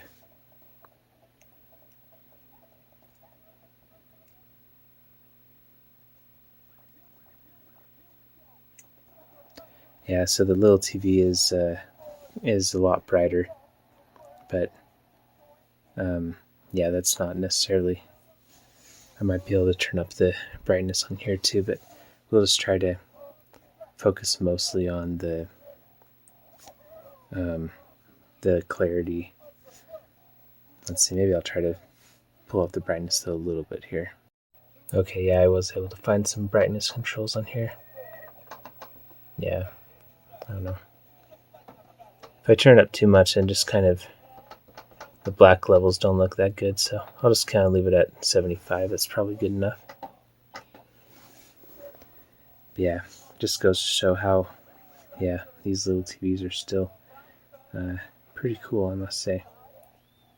So turn this down a little bit so we can see both a little better. But yeah. Anyway, let's go ahead and just kind of take a look at this. So yeah, both of them look really good. So this is just composite, the little TV on the left, and then the VGA monitor is, yeah, obviously VGA, so HDMI being converted into VGA. Let's look at this part here. So yeah, so the VGA does look a little cleaner, like on the text and stuff.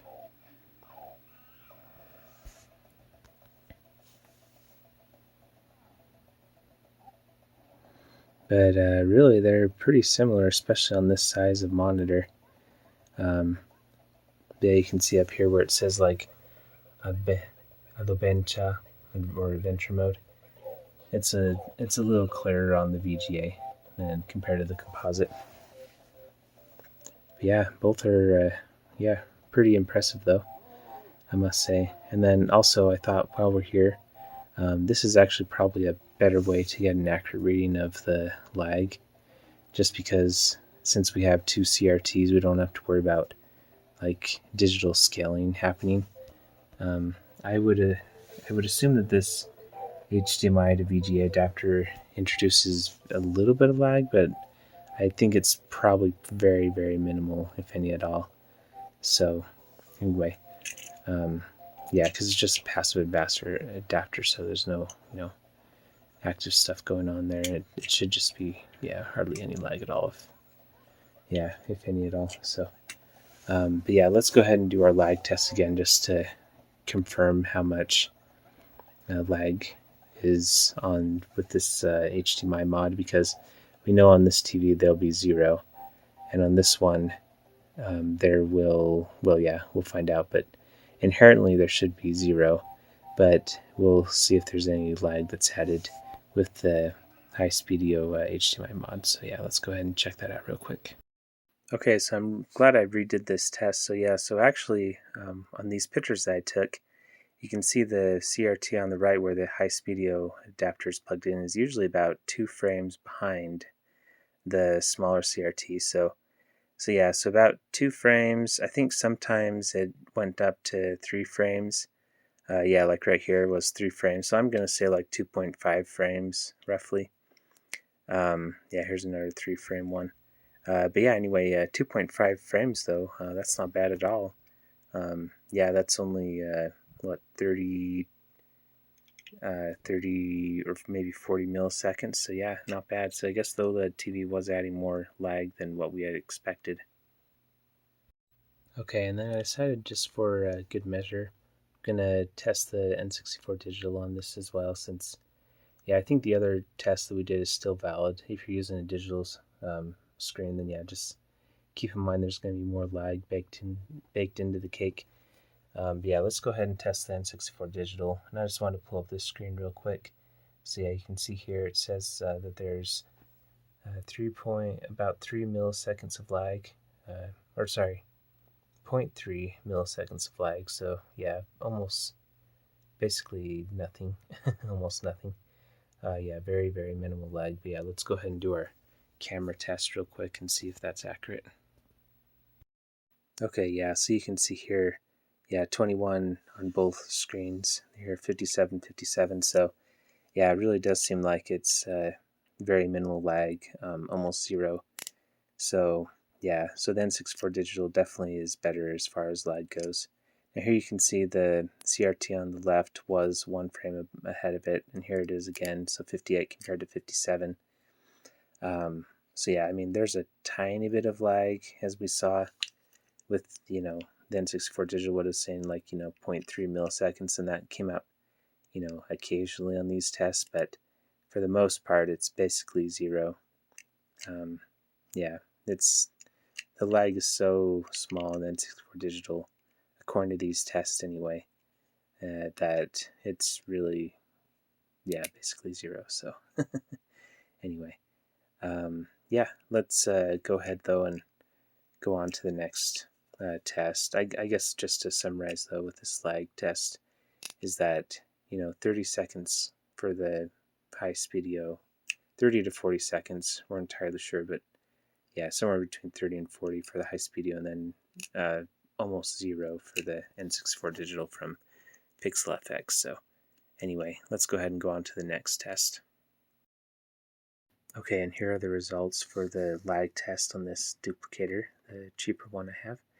And yeah, I did it several times, and as you can see here, every time the 2 numbers came back as the exact same. So anyway, I think it's pretty safe to say that this duplicator does not have any lag. So now let's go ahead and set it up, and then we'll actually test this HDTV converter for lag. Okay, boy, this is a mess of cables, so alright. So I just want to explain this real quick.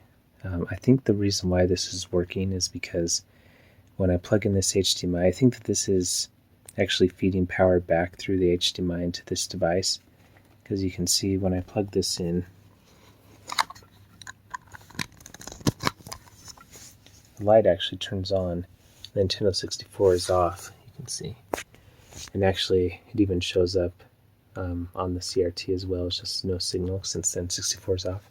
So anyway, I think that this is like so cheaply built that it actually is kind of working in our advantage, where it's actually feeding power back into this device. Or I don't know. It wasn't happening with the other splitter, which is, where did it go? Yeah, this one is quite a bit. Like, this one's made out of metal, and like, yeah, you can tell it's a much higher quality.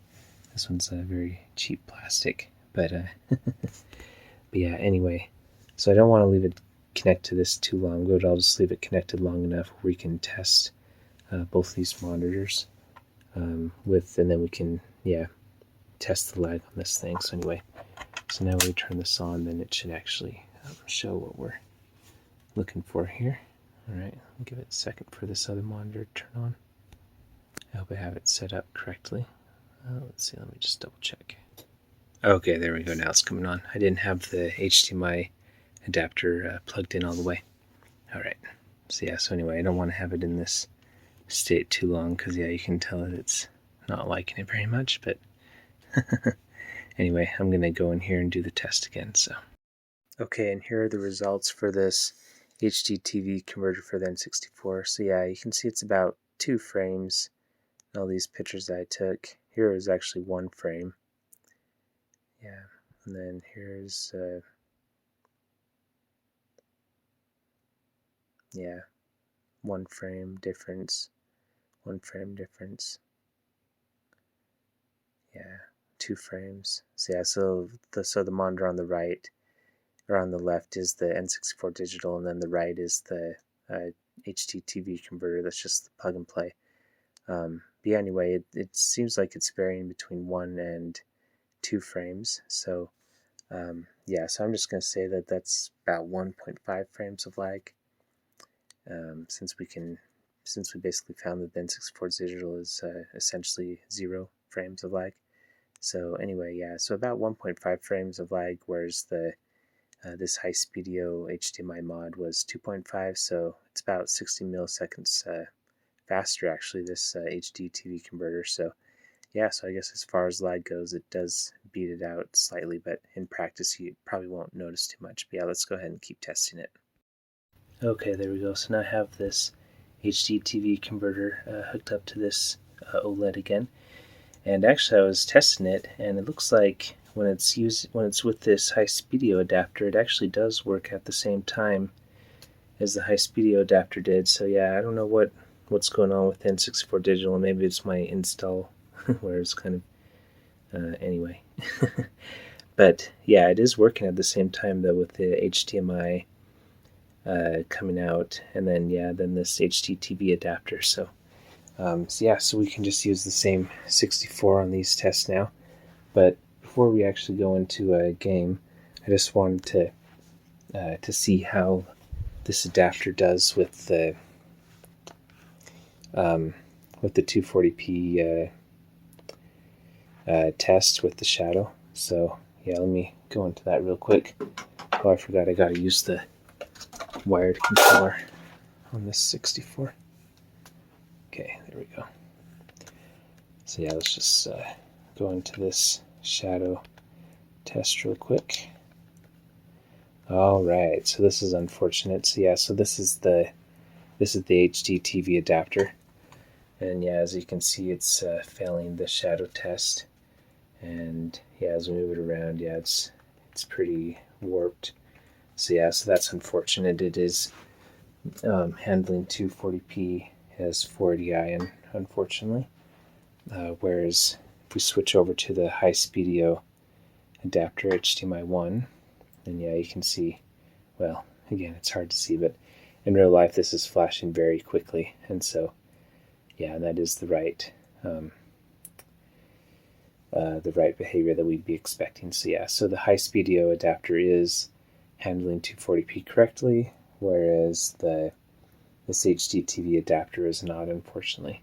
So anyway, But yeah, now let's go ahead and go into another game and just see if we can see any real differences between the two. Alright, so here we are in the 4K OLED again, the 1080 CJ. And yeah, we're going to test it out with Majora's Mask. This is a game my dad picked up for me when I was 10 years old. Yeah, waited in line at the store. So yeah, let's go ahead and check this out and see how this HDTV converter, N64 converter, and the Highspeedido adapter, how they compare with this game. Okay, so yeah, so I have the the Highspeedido HDMI adapter or mod plugged into HDMI 1 or 2, and then the other the HDTV N64 converter plugged into the other HDMI. And I actually don't remember which is which, so this will actually be a good blind test for me. I'm just going to switch between inputs and just tell you which one I think looks better. So let's go ahead and just take a look at this. We're on HDMI first here.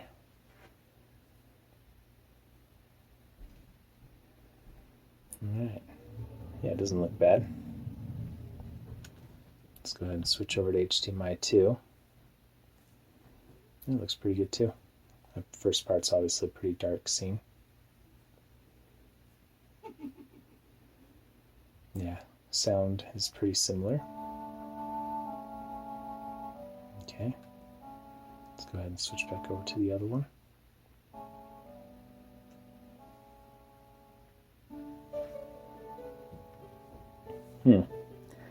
Yeah, I mean, in practice they seem pretty similar. Not gonna lie. See if we can see if there's one that's a little sharper than the other, maybe. Okay, this is, what is this, HDMI 2? I'm thinking this is probably the adapter. This one looks a little blurrier, and also like when it's scrolling, you can see there's lines like on his head and stuff, and like the movement. So, which tells me that this is trying to de-interlace a 240p image. So yeah, I'm going to guess this is the HD converter for the N64, whereas on this one, let's see if we get those lines when they're moving. We shouldn't, because as we saw in the previous test, the Highspeedido adapter was handling 240p correctly. So, yep, that's why it's important. I don't want to de-interlace 240p.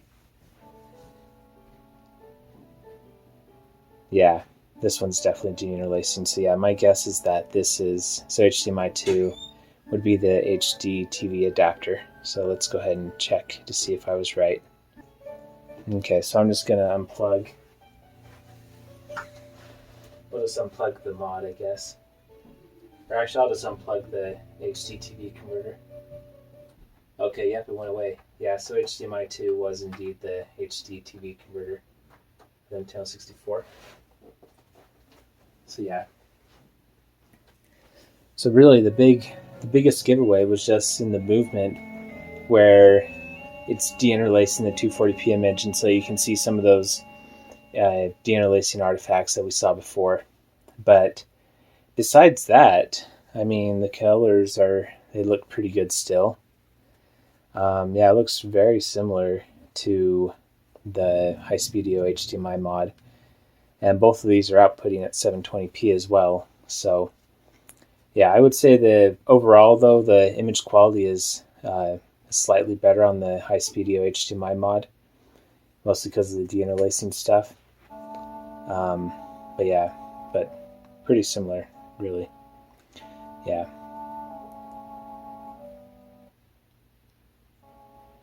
Yeah, the Highspeedido or the HD TV converter for the N64 is also a bit blurrier, which makes sense. It's upscaling composite to HDMI. Yeah, especially when it's like sweeping motion scenes like that. You can tell a lot more that it's de-interlacing. I wonder if that's showing up. You can pay attention to when it moves. You can see along here those de-interlacing artifacts. Whereas if we switch back over to the Highspeedido mod, you can see when it moves we don't get those anymore. It's just it's correctly upscaling the 240p image. So So yeah, so that's definitely a plus. So yeah, I mean, with all these mods or you know, scaling options, there's always ups and downs, because as we saw with the input lag test, the HDTV converter is actually a frame faster than the Highspeedido HDMI mod. So, you know, yeah. Anyway, I think that's actually, this is probably a good time to go in and let's go ahead and see how the lag feels on both mods, or both options, because yeah, we'll see if we can tell a difference between the frame of lag or not. So yeah, let's go ahead and put in another game. And actually, before we do the seeing if we can notice a difference of lag, I actually wanted to test real quick to see what 480i looks like on these two adapters. Or HDMI options, I should say. So yeah, so this is the Highspeedido adapter.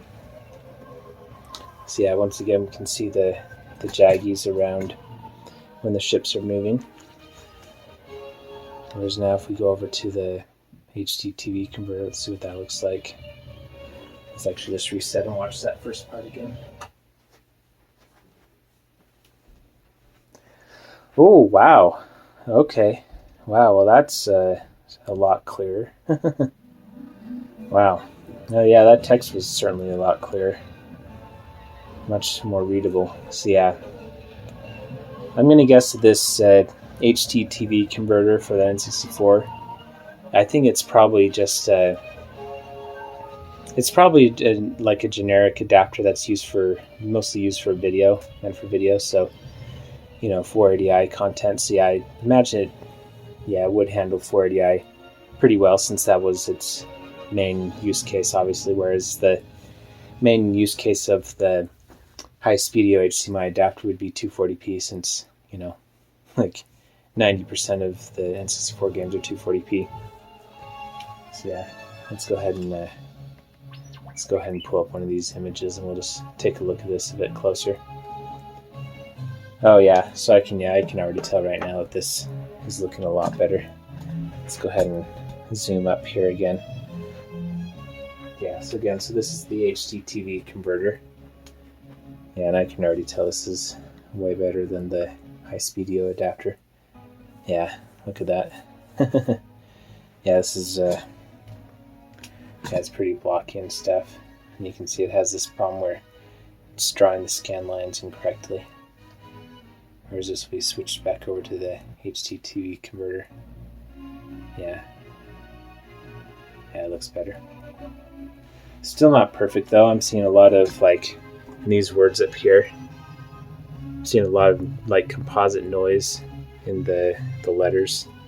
Whereas if we switch back over to the Highspeedido adapter, it's it's jaggier, but it's also not moving. It's just a clear digital signal, which makes sense. This is literally digital to digital, no analog involved. So yeah, as we go back over here, yeah, you get analog noise. So yeah, but everything is a little smoother too. So, you know, again, trade-offs. It just kind of depends on what you want. But if it were me playing this, I don't know. I think I'd probably choose this HDTV adapter for a 480p game or 480i game. But yeah, it's kind of sixes though, because yeah, that composite noise on the letters is pretty annoying too. So I don't know. But yeah, but the Highspeedido adapter definitely looks better in 240p. So anyway, let's go ahead and do the lag test I was talking about. Okay, we'll do it on Smash Reflex or Smash Remix. You do need good reflexes, but it's Smash Remix. Yeah, since we're on a widescreen TV, I thought I might as well turn on widescreen mode too. So yeah, let's go ahead and test this out. So yeah, so right now this is the HDTV mod. So 2 stocks. So yeah, I figure since this is a slightly faster response time, I start with this one. I can already tell this is a bit blurrier. I'm just kind of curious. Let's switch back to the Highspeedido mod. Just look at this character select screen. Yeah, it's definitely a lot clearer on this. Let's go ahead and put in Let's see here, color mode. Let's do the 3 aspect ratio 2 to fill up more of the screen. But yeah, looks pretty nice though. Oh wow, there's a bunch of different colors on here. Be the red one. Okay. So yeah, anyway, let's start off with the, wait for this thing to go away, there we go. Let's start off with the HDTV converter. Yeah, you can see now we're in widescreen mode, so that's a cool thing about this hack, this ROM hack, is that I'll stretch everything out to widescreen, and it's the proper aspect ratio too. Now I just want to make sure though that we are indeed in, oh brother, that's not what I want to do. Okay, hold on. Okay, there we go. I'm using a different remote right now because I can't find the remote that came with this TV. So yeah, this is the one I use for that other LCD TV. But yeah, anyway, I just wanted to make sure that we're in game mode on both of these settings. So yeah, we are in game mode, so will give us the lowest amount of lag on this TV. So yeah, just kind of feeling what.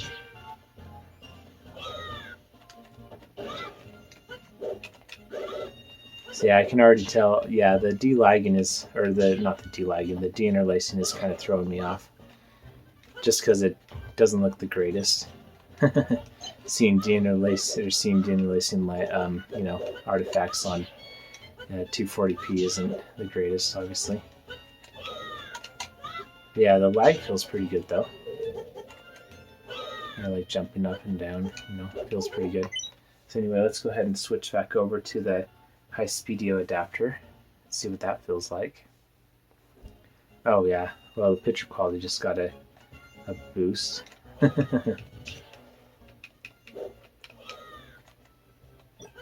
Yeah, if there is, I'm sure there, obviously according to the test there is more lag, but where there's about a frame more of lag, to tell you the truth, I don't notice too much right now.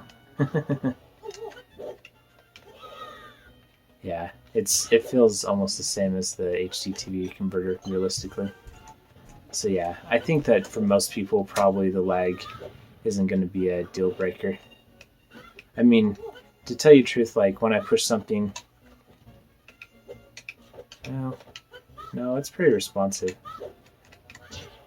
We'd have to test it on a CRT too. Maybe I'll do that after this.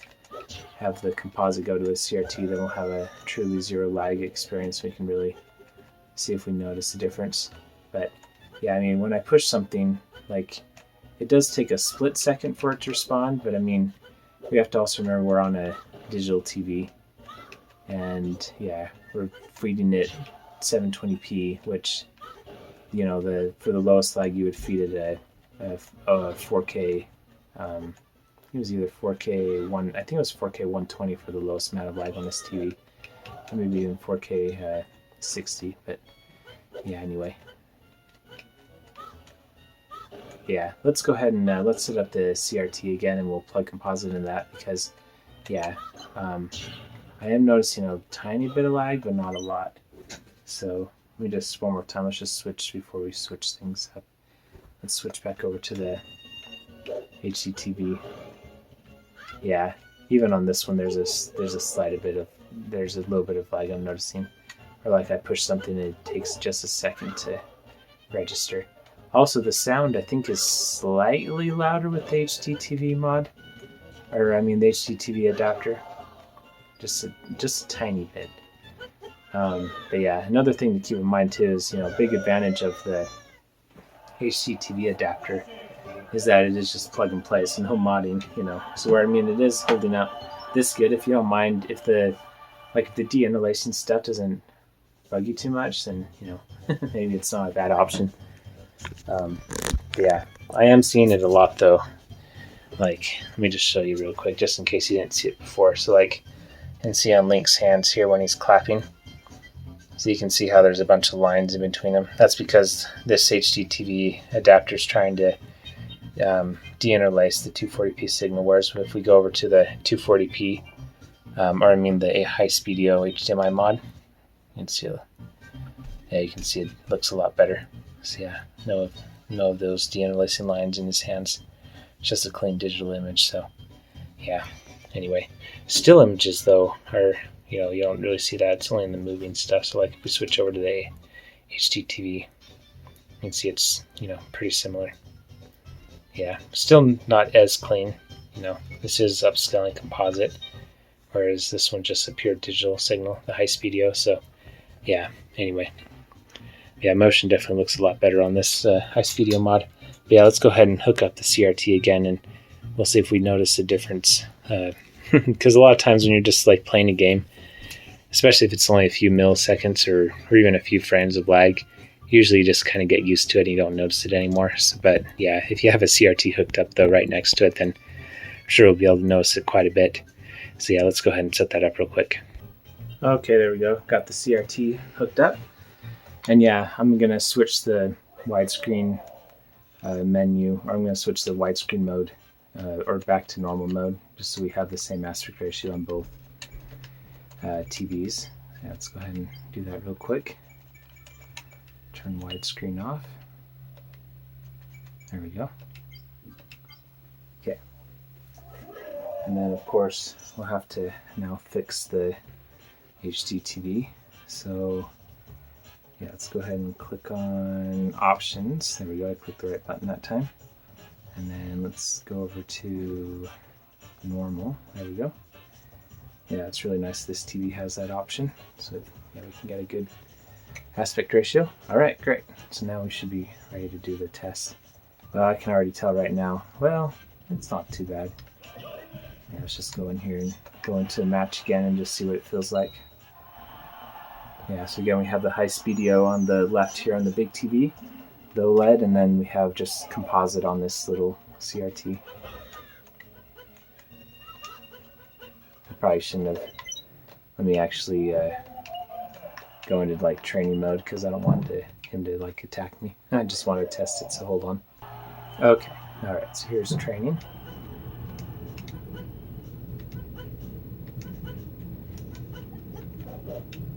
Yeah.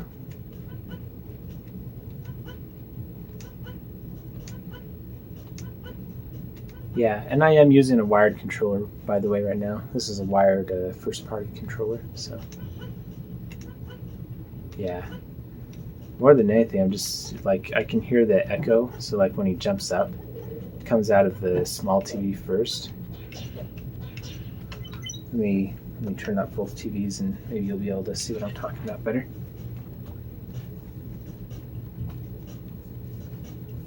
So yeah.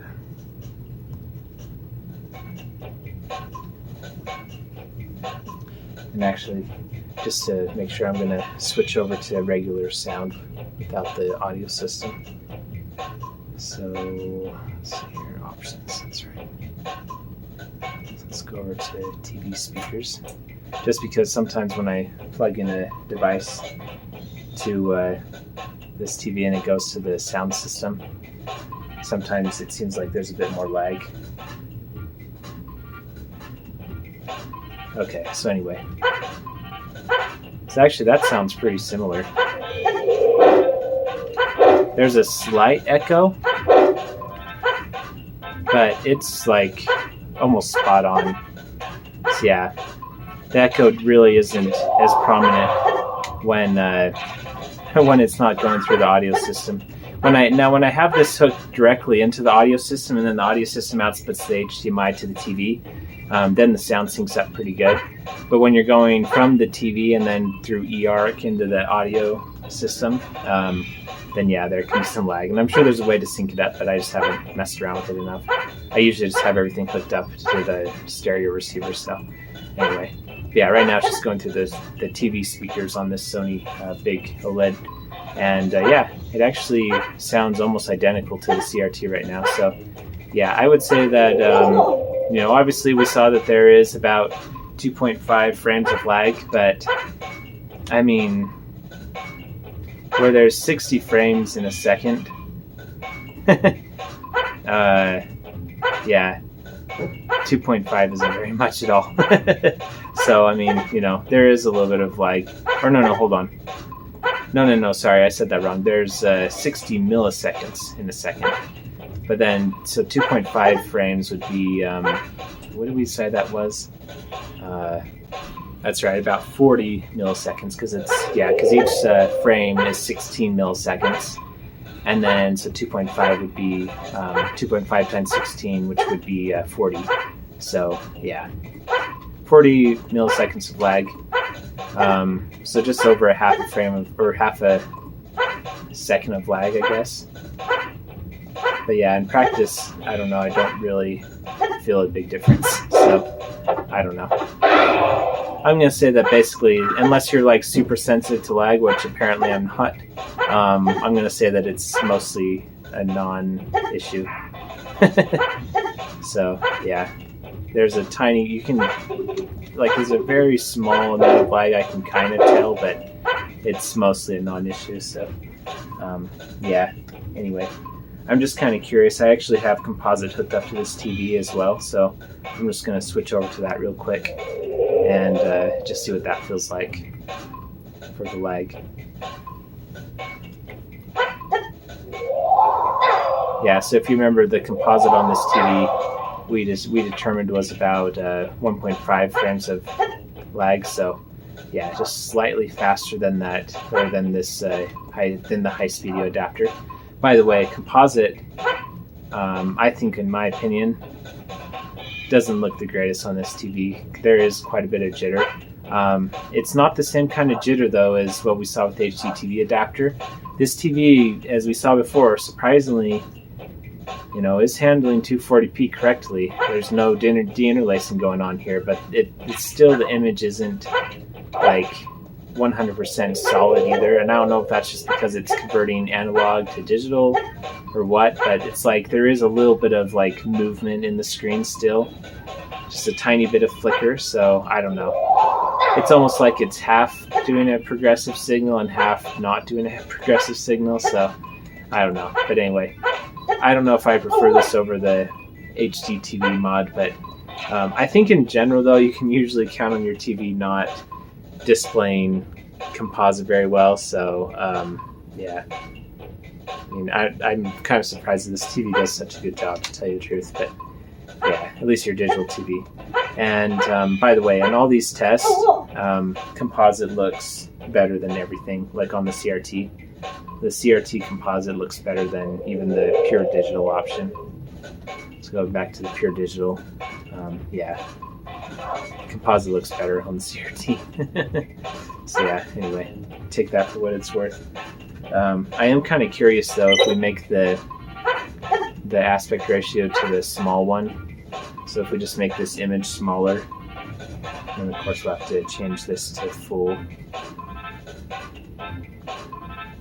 Yeah, so we have the right aspect ratio.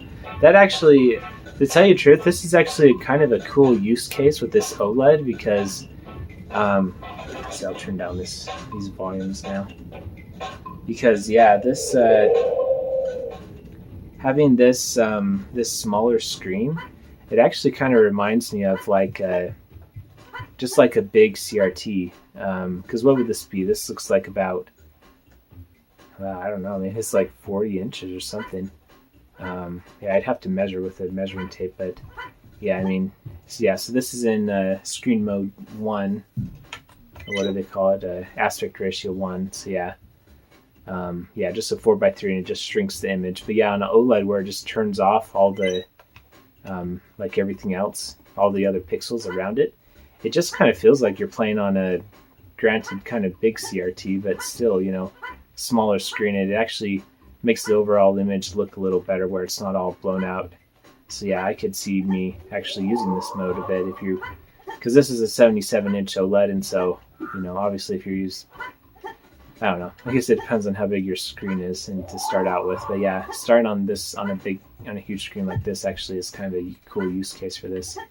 And obviously if I were playing on a smaller TV, then actually we could even get like a 13-inch size pretty easily, I'm sure, so which even be more comparable to the CRT on the right here. So yeah, anyway, yeah, this we found a good use case for this aspect ratio 1 mode. But yeah, But yeah, as far as lag goes, you know, just like jumping around here, I really don't feel very much lag at all. So yeah, even like comparing to the CRT and the OLED, so like changing which one I'm looking at first. I mean, when I'm really paying attention, there is a slight, very, very slight perception of lag on the OLED with this adapter, but when I just look at the OLED and kind of ignore the CRT, which I guess many people do nowadays, just ignore the CRT, then yeah, you don't really notice the lag as much. So yeah, I would say, yeah, again, lag is mostly a non-issue with this adapter. So yeah, pretty cool. All right, but obviously there's other scaling options, HDMI scaling options for the N64. So let's go ahead and compare this HDMI mod to the Super 64. See what that looks like. All right, so here we have the Eon Super 64. Comes in this little nifty box. It kind of looks like a Nintendo 64 with a GameCube logo on it. But yeah, so this is a pretty cool adapter because it takes this video signal and converts it to HDMI. You can see on the back. So yeah. And the only problem is that I can't plug in the HDMI cable on the bottom here, so like to test the lag like we did with the other adapter, because yeah, it goes down, it covers the HDMI. So yeah, we won't be able to use the N64Digital to test the lag on this. However, I was thinking about somehow splitting the composite signal to test it, but I actually just looked up online on retrorgb.com, I think it is. Bob was saying that this adapter only has 5 milliseconds of lag, which is, as we saw with N64Digital, is essentially 0 frames of lag. So yeah, we can basically count this as where we were even having a hard time detecting 30 to 40 milliseconds of lag with this Highspeedido adapter. You know, about 2 to 2.5 frames of lag. Yeah, 5 milliseconds is like basically nothing. So yeah, so this is essentially a lag-free solution as well. Yeah, less than the HDTV converter. This is also quite expensive. I think it costs me like $130, something like that. I can't remember.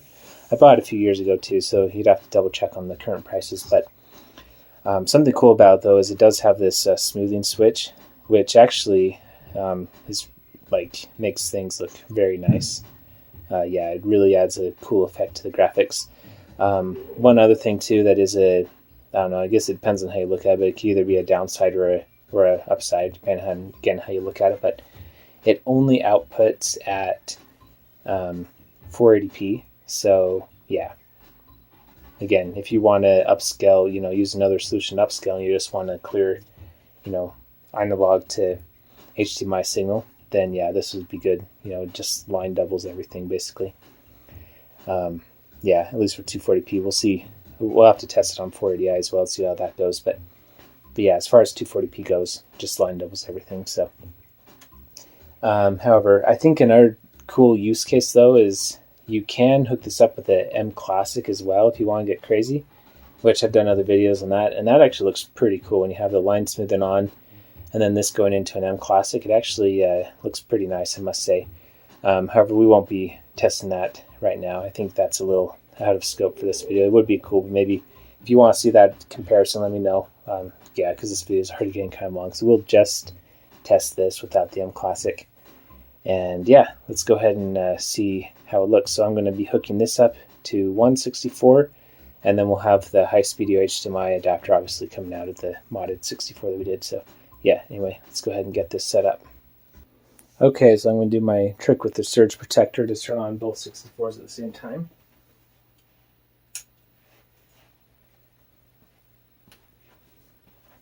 Obviously the CRT wins because it's awesome.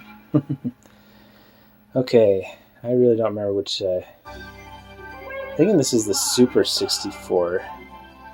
Yeah, this is the Super 64, because this is the Mario Kart where I have everything unlocked. So then the Highspeedido is HDMI 1. So yeah, we can just kind of flip back and forth to see what the difference is. So this is the Highspeedido. Let's go back to the Super 64.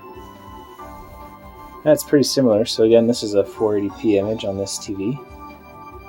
And this TV does a very good job on upscaling lower content as well. So, you know, your TV may or may not do this good of a job, but yeah, actually, to tell you the truth, I think this Highspeedido, where it's just the pure digital to digital, I actually think that looks a little better than the N64 Digital. Let's see, let's go ahead and get the right aspect ratio here too. So yeah, so again, this is the N64 Digital. So that's video being converted to 480p. And let's go back over to the, this is the Highspeedido adapter. That is normal too. So yeah, the Highspeedido, yeah, definitely looks a bit sharper, I must say. Yeah, so, and this, just for, I haven't, you know, tested lag, you know, see if that feels any different, even though it probably doesn't since we already tested out the CRT. But as far as image quality goes, and this does not have the smoothing on too, by the way, for the the Super Sense. Did I say N64 Digital before? I meant to say Super 64. Yeah, the smoothing effect is not on right now. So yeah, this is just pure, you know, signal coming from the N64. But yeah, just comparing the two signals, the Highspeedido mod definitely looks better than the Super 64. I mean, at the same time, it's not like leaps and bounds either, but yeah, the colors just look more vibrant, you know, for this pure digital conversion. And I don't know if they're like intentionally saturating the colors, you know, maybe the Super 64 is more authentic, but just from like an end user perspective, yeah, this just looks, it just looks a lot nicer on the Highspeedido adapter. So yeah, I would choose to play on this if it were just, you know, this mode. However, obviously we do have the smoothing feature. So yeah, let's go ahead and show that off with the N64 or the Super 64. I think the best place to do that is an image where it's not moving constantly. So let me just go into this real quick. Let's see here. Trying to figure out a way to pull up this too. I'm going to change this to the 3 aspect ratio as well, so it fills up more of the screen. Yeah. Okay, so on this mode, or on this screen, I think we'll be able to see the smoothing effect pretty well. So yeah, so this is just the Highspeedido adapter, you can see. In fact, actually, you know what, I have an even better idea. Let's actually go into, let's go to this screen actually. Okay, because I want you to pay close attention to, so the character models, and then also this player select text. So this is the Highspeedido N64, and again, it looks really clear, you know. Whoops, just turned off the TV by accident. I'm not used to this remote, I tell you. Okay, there we go. Oh, this TV powers on really quickly. Okay. Oh no, it's switching to external speakers. I don't want that. But anyway, let's go back to yeah, so this is the Super 64. So now I'm going to turn on smoothing, and I hope this shows up on the camera, but just pay attention to like this R up here on the, and just look what the smoothing does. So yeah, you can see, did you see that? It just smooths it all out. It looks pretty awesome right now. Yeah, I really like the smoothing feature on this Super 64. Whereas if you see, if I turn it off, then yeah, it just kind of, yeah, doesn't look as good. So anyway, since that is a feature that's really easy to turn on the Super 64, I'm just going to leave it on for now, since we already saw what the comparison was with it off. And now let's go ahead and switch back to the Highspeedido N64 adapter. And yeah, once again, you know, the colors look more vibrant. However, it's definitely, you know, not as smooth is with that smoothing feature. So yeah, if I could pick, I would really like to see this HDMI mod have some sort of smoothing that's comparable to the Super 64. In fact, I'd like to see that in any like HD mod solution, or like just adapter in general. Because yeah, so again, this is the Highspeedido, and like look at Luigi's face on here. Like you can see the jaggies and stuff, which isn't horrible. Like it actually, it looks pretty good. Like this is a pure digital signal coming from the N64. However, on like a CRT, so like if we actually go down here to the CRT, so again, this is just composite, humble composite going into the CRT. Let's see here. Let's fix this so it looks. Hold on, let me pause the video while I set this up. Okay, there we go. It's always a little tricky to film CRTs. But yeah, you can see, just around like Luigi and stuff, like everything's just smooth. It looks pretty amazing on a CRT. Again, still in my opinion, out of these options that we're comparing today, the CRT is still the best experience. But obviously, not everyone has one of these anymore. So, but yeah, going back to this, so let's grab this weird controller again. So yeah, so just look at like Luigi's face and stuff. It's obviously a lot jaggier than it was on the CRT. However, if we switch back over to the Super 64 with the smoothing feature on, you can see it smooths just right up. Looks pretty similar to the CRT right now, doesn't it? So anyway, that's something I really like about the Super 64, the smoothing feature. Whereas, let me turn off the smoothing feature real quick and I'll show you that difference. And there's the smoothing off. So yeah, with the smoothing off, it looks pretty similar to the Highspeedido adapter. In fact, let's just switch back over to the Highspeedido adapter, or mod.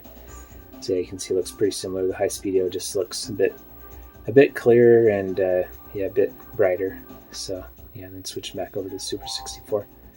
So yeah. I would say, like, if I had to only choose between either the Super 64 or this Highspeedido HDMI mod, I would probably still just choose the Super 64. However, just because of the smoothing feature, but I mean, again, the Highspeedido mod, it is, you do have to mod the N64, which isn't, a trivial thing, but I mean, it only cost $40 too, so I mean, as far as price goes, it is pretty awesome. Yeah, let's turn back on the smoothing here on the N64 for the Super 64. And we'll switch back over to the Highspeedido again. So look at it one more time. So yeah. Now another thing too I'm noticing is that on this Highspeedido, there is like zero digital noise. So, I mean, analog noise, which makes sense. It's obviously digital connection, but like even just like around Mario's hat here. So this is the digital Highspeedido mod. Whereas if we go over to the Super 64, even with the smoothing, you can see that there's, some S-video artifacts. It might look better if this was RGB being converted to HDMI. So like if I had a RetroTink, for example, I could do that kind of scaling. And if I had a RGB, well, I guess I do have an RGB modded N64, but yeah, if I were using the RGB modded N64, then that might clean up some of this analog noise. But this kind of stuff is something I noticed quite a bit with the Super 64. So again, that is another downside. But yeah, anyway, let's, I guess before we end the video, let's go ahead and test a 480i game. And yeah, we'll just see how the Super 64 handles 480i, since, we saw that the Highspeedido HDMI mod does not do a particularly wonderful job at it, but it is at least acceptable. So anyway, let's go ahead and switch back over to Star Wars. Okay, so let's turn on both of these at the same time again.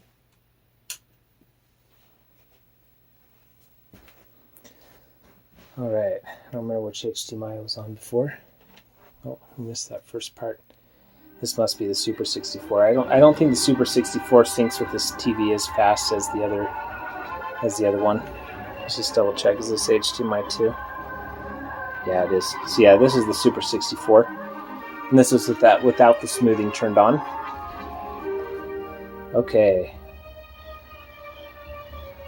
Yeah, let's go ahead and watch that one more time with a little closer to the screen. Push reset real quick.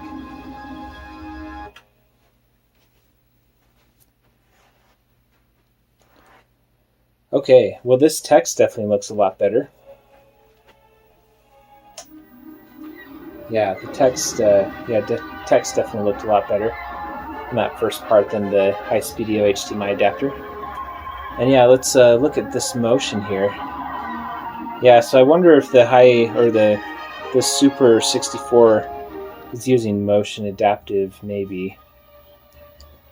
Because yeah, I'm not really seeing any deinterlacing artifacts like we were seeing with the other, where it was, what we said, it was using weave, I think. Yeah, this looks pretty smooth. So yeah, it's a little flickery though. I must say it's a bit flickery. So yeah, kind of similar to what this TV was just doing natively. Let's go ahead and go into a menu and just kind of compare it. I guess we can watch this again. So yeah, this is the Highspeedido again. So yeah, we've already seen this several times, but yeah, the image is like very still, and like still images look great, but yeah, the motion is not the greatest, definitely. So we go back over to the Super 64. Yeah, it looks a lot better. So yeah, I would say I would give it to the Super 64 so far as 480i handling goes. Yeah, anyway, let's go ahead and go into one of these menus. Alright, we're probably not going to have the same background, but maybe we'll have a Christmas miracle here. Let's switch back over to the Highspeedido. No, yeah, we're not. But yeah, the Super 64 looks leaps and bounds better on 480i. I can already tell. So yeah, so this is the Highspeedido adapter. Let's switch back over to the Super 64. Yeah. The Super, wow, actually, you know what? I don't know. This actually reminds me a lot of what this TV was doing natively, where the image is like slightly moving up and down again. Yeah, this looks very similar to what this TV is doing regular in composite. In fact, I still have that set up. Let's go ahead and just switch over to just regular composite being plugged right into this TV. So yeah, let's switch back over to that. Yeah, it looks very similar. The Super 64 is clearer though, I must say. Yeah, I mean, it is scaling from S-Video, so it's already starting from a better place. Yeah, and even like I see like in this S-Video, I'm even seeing, or sorry, in this composite being plugged into this TV. Let me just show you this real quick. So there is more composite noise I'm seeing. So like on this trainee, I hope this shows up. But yeah, it's trying to get this to focus. Oh, maybe that is just focus. It's just that it's kind of blurry because it's composite. But yeah, I don't know if it's showing up on the camera very much, but there is a bit of composite noise I'm seeing in the colors here. Whereas if we switch back over to the Super 64, let's see if that goes away. Yeah, it does. So yeah, it does look clearer from this video. But the whole image is still like a little shaky. So yeah, I guess that's just something with... I guess the Super 64 must be using the same deinterlacing method as this TV. Huh, interesting. Which is not, so it's not motion adaptive, so yeah, it must be, I can't remember the other ones we were looking at with the Super 64, I mean the N64Digital, but yeah, I'm not going to pull that out again to test, but anyway, I don't think it's weave, and I don't think it's bob, so yeah, it's something else. But yeah, anyway, let's go ahead and just test one more time on where the ships are flying around in 240p. Actually, you know what? Before we do that, I'm going to turn on the smoothing filter for the Super 64 and see what that looks like with this 480i content. Okay, and here's with the smoothing filter on. To tell you the truth, with 480i, I don't really notice too big of a difference between smoothing on and off. Yeah, let's go ahead and switch back over. Yeah, so this is the Highspeedido adapter. And yeah, Yeah. I mean, it is a stable image, so I guess that is one thing. But yeah, it definitely doesn't look quite as good as the Super 64. So yeah, once again, I would pick the Super 64 over the Highspeedido N64 Digital. So yeah. Anyway, let's go ahead and go into the 240p part and yeah, just see what that looks like. Okay, so I actually thought I'd just show this. I forgot to mention this before, but this is actually one of the most annoying things about the Super 64 is that when it loses like the HDMI signal, then like it just will not refind itself. Like you actually have to unplug the Super 64 and plug it back in to actually get it to pick up the signal again. So like what I did is I actually turned off the TV because it's not good to leave an OLED on the same screen for a while. Same with the CRT. But yeah, I turned off the TV, went and did something else, and then I came back down here and turned the TV back on, and now it's just not able to sync up to the TV. So I'm sure this will fix it, but I'm gonna go over here and just unplug the Super 64 and then plug it back in, and I'm sure it will pop right up. Yep, there you go. I'll turn on the smoothing feature again. But yeah, that is probably by far my most frustrating thing about this. And actually, I was actually kind of surprised because when you're just on this screen and you're switching inputs, or what I mean is when you're just like switching inputs and you have both systems plugged directly into the TV, it actually doesn't lose sync, as you can see. So that's actually been very nice making this video, where I don't have to unplug it every time I change inputs. But like when I have it hooked up to my AV system, and I switch inputs on that, then it loses sync every single time I change the input. So yeah, that's quite annoying. But it's actually good to know that if you plug it directly in your TV, then that may be a non-issue, just as long as you don't turn off your TV like I did. And yeah, anyway. But yeah, I think that what we'll do now is let's go ahead and let's just see how this Super 64 does when it switches between 240p and 480i.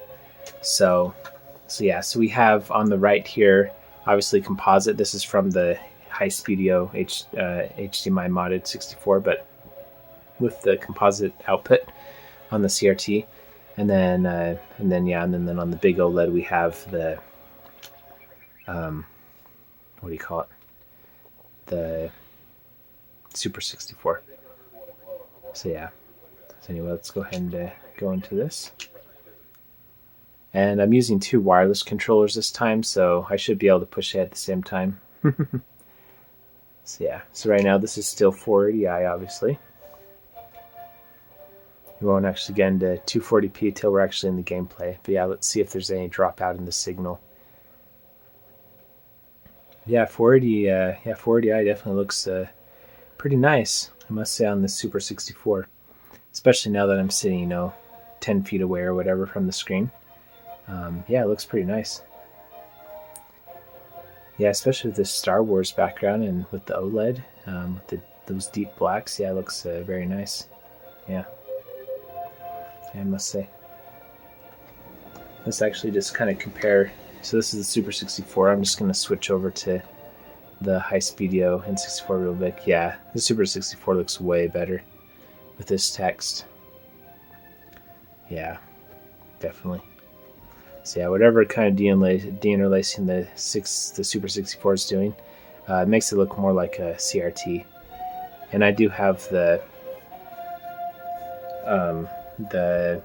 smoothing filter on as well. But yeah, anyway, this is very nice. Let's go ahead and skip past this though. Okay, so this is 240p. So yeah, didn't really see any hiccups there. So yeah, seems like it's handling it pretty well. Yeah, it's pretty much on par with the CRT. There was you could see the CRT loaded slightly faster, and I think that might be due to this TV just having more lag than the CRT, obviously. But yeah, as far as the actual like switching between 240p and 480i. Yeah, it seemed like it worked pretty good. Yeah. I guess one thing is I forgot to check to make sure that we're in low resolution mode. Let me go ahead and check that real quick, and then I'll come back in here. Okay, yeah, so you can see on both systems it's in normal resolution, so yeah, so that's good. And this is actually probably, before we go in, let's just, we'll check out the Highspeedido transition from 480i to 240p one more time. Okay, yeah, we can kind of look at this again. So yeah, so again, this is 480i. So yeah, looks significantly worse than the Super 64 did. Yeah, this text too, already looked at that. Okay, so now once we get past this screen, we should be going into 480 or 240p. So yeah, again, yeah, no hiccups. In fact, I even feel like the N64 or the Highspeedido HDMI mod, it actually maybe transitioned a little bit faster, maybe.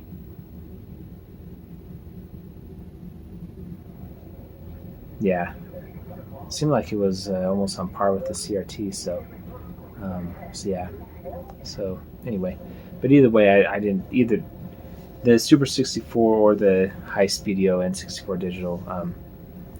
Yeah, neither of those really lost connection for at all. So yeah, so that's good. So yeah, so here's the Super 64, and yeah, this is with the smoothing off right now. So let's switch back over to the Highspeedido N64. Again, this is 240p. So yeah, with the smoothing off, yeah, once again, I think on this game, the Highspeedido HDMI adapter looks better as well. So, but it's really pretty close though. Yeah, it's hard to say for sure. Yeah. Anyway. Okay. Well, anyway, so now what we're going to do is let's go ahead and so let's see how it handles, because for whatever reason N64 Digital like just absolutely freaked out when we got a game over. So yeah, let's go see what happens if we get a game over with the Super 64. Because that transition from 240p then back into 480i was pretty devastating for the N64 Digital. At times it wasn't though. So anyway, let's go ahead and see if we can get this to give us a game over. So yeah, so again, the N64 Digital is the big screen. Oh yeah, it transitioned pretty well. Yeah, without any real hiccups there. And then obviously on the N6 or the composite, it will be pretty much the same. So yeah. Anyway, and actually, I would say that the colors on the Super 64 look pretty similar to the N64 Digital. So maybe these are more accurate colors, since both of these are like high cost products and they both look similar. Maybe. But then on the CRT though, I actually think that looks more vibrant, like the Highspeedido adapter. So I don't know. But yeah. Anyway, I think basically what we can say, I guess, let's go ahead and I'll turn on another game that will just be kind of playing in the background. Then I'll switch back and forth and I'll just give my final conclusion thoughts. Okay. All right. So let's go ahead and turn these on at the same time here.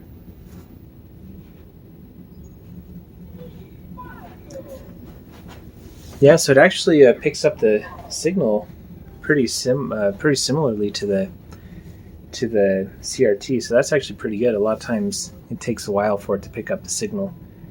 So yeah, this is the Highspeedido mod. Let's go ahead and do that turn on sequence again, but with the N64 or the Super 64. I mean, let's see how long it takes to pick up the signal.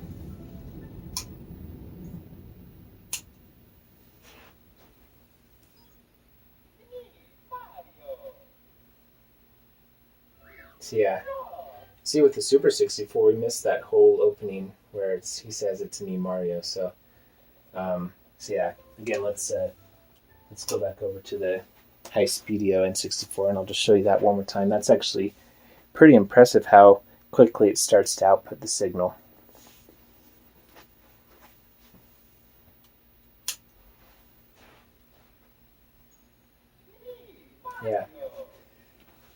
Yeah, so that's pretty cool. A lot of times when you're using these digital mods, you miss the beginning part of when the 64 turns on. So yeah, that's actually cool that it turns on so quickly like that. Yeah, make sure this is in the right settings here. Game mode. All right, cool. So yeah, so anyway, my final thoughts on this Highspeedido is, I'll just kind of summarize what I've mentioned, and actually I'll switch back and forth between the Super 64, and I'll turn on smoothing as well on the Super 64. So yeah, so right now, so just remember that HDMI 1 is the Highspeedido and HDMI 2 is the Super 64. So anyway, but yeah, so my final thoughts on this product is, I think it's pretty cool, especially for the price. It definitely has its ups and downs. The ups, the pros would be, obviously it has like pretty good 240p handling. And oh, you know what? Hold on. Before I do my final thoughts, I forgot. We need to check. I wanted to check on the 240p test suite on the Super 64 just to make sure that it's handling 240p correctly. So hold on. Okay, and yes, yeah, as expected and as we pretty much saw before, yeah, the Super 64 is indeed handling 240p correctly. So yeah, in real life, this is flashing very quickly. On the camera, it's just kind of fading in and out. But yeah, anyway, let's go back to our final thoughts. Okay, all right. So yeah, so this Highspeedido adapter is pretty cool. Yeah, it does handle 240p correctly as well. You know, the Super 64 and the N64Digital also do that. However, the HDTV N64 adapter, this thing, let's see if I can, let's see here, there we go. Yeah, this thing does not handle 240p correctly, as we saw. It, yeah, actually tries to, I was going to say decompile, but it tries to deinterlace 240p, which obviously is not correct, but it's okay, it is what it is, I guess. But yeah, this Highspeedido HDMI mod does handle it is basically just a 240p machine, because while it can technically handle 480i, as we saw, it wasn't the greatest. Yeah, definitely, yeah. But I mean, where like 95% of N64 games are 240p anyway, I don't think that's really that big of a problem. But yeah, let's see, what else can I say about this? Let's see, the lag was, out of all the options I tried today, it was actually the worst on the Highspeedido adapter. However, it was about 2 to 2.5 frames of lag, somewhere around there, maybe 2.3, something like that. So yeah, you know, about a half a second of lag, and really that's not too bad, all things considered. Like when I was playing Smash Brothers, I couldn't really tell a huge difference. Felt pretty similar. So yeah, I just not be super, you know, like sensitive to lag, I guess, unless it's like extremely high, like in like 100 milliseconds, something like that. Then I can definitely feel it. But yeah, where the TV was in game mode, yeah, it didn't really feel that bad. But yeah, when I'm playing in like cinema mode on this TV, even in with the system that has, you know, very little lag, I can definitely feel the lag. But yeah, in game mode, it really didn't. I could feel like a tiny bit, but not very much at all. So yeah, I'm going to say the lag on this Highspeedido adapter is pretty much non-existent. Yeah, switch back over to the Super 64. But yeah, the price is really good too. So $40 for this adapter. You know, where the other options, most of them, well, unless it's this HDTV converter, which also has its, you know, good qualities, but most of the adapters cost over $100, and the N64 Digital, first off, it's almost always out of stock, and when it is in stock, it costs about like $226. So yeah, very expensive. And yeah, and as we saw, you know, with N64 Digital, in fact, I'll swap out the Super 64 and let's use the N64 Digital, start talking about that again.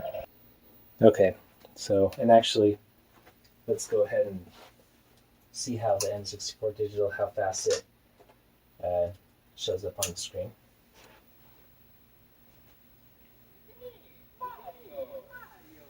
Yeah, so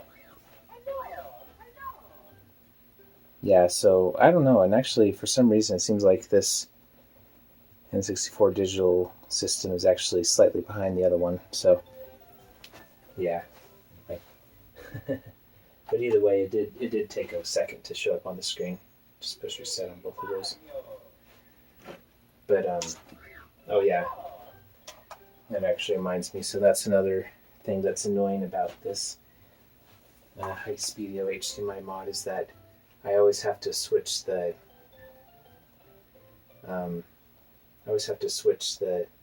aspect ratio. So yeah, hold on, I want to do that real quick.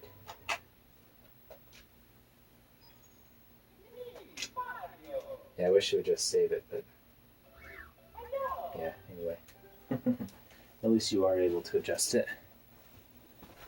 So yeah. So anyway, so the Highspeedido, you know, obviously those are the options you just saw, are the only options it has. Whereas on the N64 Digital, there are significantly more options, obviously.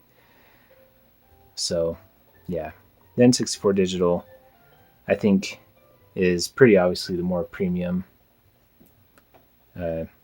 product, like, yeah, without a doubt. But again, you know, the price and availability, that plays in a lot. And, you know, just switching back and forth, like, I don't know, like, it's really kind of sixes, you know, which one you like more. In fact, I would even say, like, if I didn't know anything, you know, which is better, you know, just looking between the two. Obviously, the N64 Digital can do smoothing, so that's, you know, something else that's, you know, nice about it. But just, you know, both plugged in, now putting 720p to this TV. Like, I would actually, again, I actually think the Highspeedido colors pop more. They pop more like a CRT. So, you know, again, I'm sure that there are, you know, well, I know there are more settings we can go in and do with N64 Digital, but I mean, that's the thing. Not everyone's going to want to, you know, tune in everything and then even like change it on a game by game basis. Like, there is something to be said about just having it, you know, look good for everything, except maybe 480i games. But for 240p, I mean, yeah, I just like this default look, you know, just comparing the two default looks from N64 Digital and the Highspeedido HDMI mod, you know, to tell you the truth, I like the Highspeedido look more. Yeah, this just looks a lot more vibrant. So yeah, you know, obviously it has its downsides, as we talked about, but I mean, there is more lag. Obviously, the HDMI Digital amazingly has almost zero lag. It's like 3 milliseconds, basically zero. But, you know, even with the lag that this, you know, HDMI mod does have, it's not enough where I notice it too much. And so let's actually go in and I'll test it again on this game, some of the lag. Yeah, like just playing on this, like you can see, like on the CRT, you know, so again, this is the HDMI, the Highspeedido HDMI mod, and like, it's pretty similar, you know. If I really pay attention, I can maybe notice, yeah, I can notice that there is a slight amount of lag, you know, compared to the CRT, but it's really not much. I mean, maybe if you're a speedrunner, you'd notice more, but I'm not. I like to do, I mean, you know, everyone loves them a good Zelda verse every once in a while, but I'm not a professional speedrunner by any means. I just, you know, mostly play games just for fun. And yeah, to me, this feels pretty good. And I would even say, maybe I'll do another video on this and let me know if you're interested and you want me to do this. But it would be interesting to test this Highspeedido mod versus like the what's available on like the Wii Virtual Console or the Wii U or even like the Switch Online. So you know some of the Nintendo's official emulation options. But yeah, I mean, yeah, this is a pretty cool product, especially for the price. I'd say my biggest, the things that are the most annoying, I'd say the number one thing that's most annoying is that I really don't like to have to go in and change the aspect ratio every single time I turn on the system. I really wish this would save. And who knows, maybe someone can figure out like a custom firmware. Maybe I can figure out a custom firmware for it, and I can actually fix it. That would probably take a lot. I mean, I know I could. I actually do computer programming. That's like my main job. But yeah, so I know I could. It would just take a long time to figure it out because I doubt the company's going to help me. Well, I don't know. Maybe they would, since it's like not. I don't know. Who knows? But that's not something I'm really interested in doing. But it would be really cool if you know, someone who is interested in doing that and is more experienced with, you know, doing custom firmwares and stuff, if they could figure this out. But yeah, I think having a way to, you know, maybe have a better OSD like experience, and even just like being able to save what settings you choose would be really nice. So yeah, that's probably my biggest complaint, to tell you the truth. And since that's my biggest complaint, and it's not like the, you know, 2.5 frames of lag or like the pretty poor 480i handling, I mean, that's pretty good, you know, realistically, like all things being equal and all, like, considering everything, that's pretty good. Like the colors look great. The lag feels like pretty good. Like I really, yeah, this is just a really like awesome experience, really.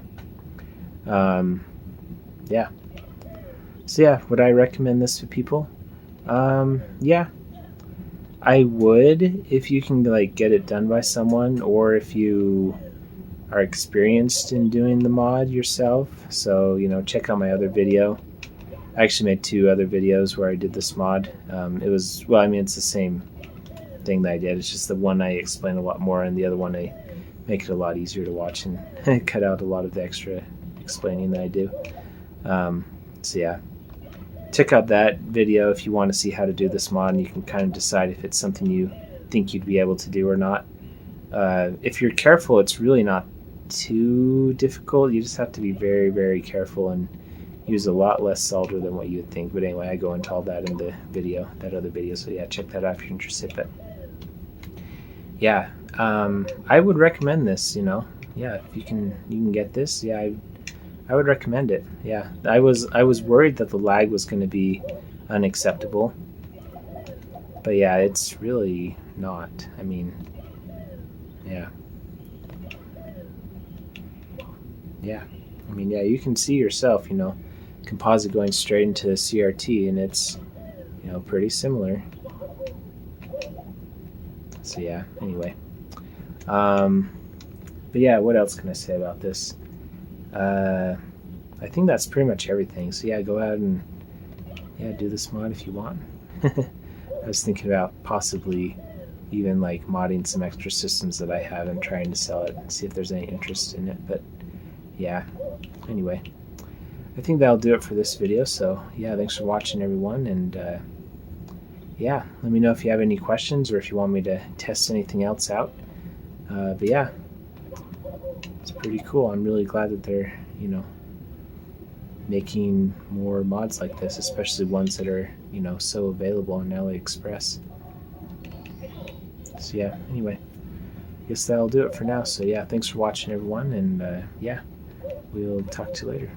Bye. So actually, sorry, I know I said I was done, but I actually did want to I just wanted to mention a little bit more about the N64 Digital, just because after I finished the video, I kind of realized that maybe I wasn't being completely fair with the N64 Digital. I mean, the N64 Digital is definitely like pretty premium. Like, if I was going to choose only to have one, I would probably choose the N64 Digital, just because, you can do Wi-Fi updates. So, they're always improving stuff.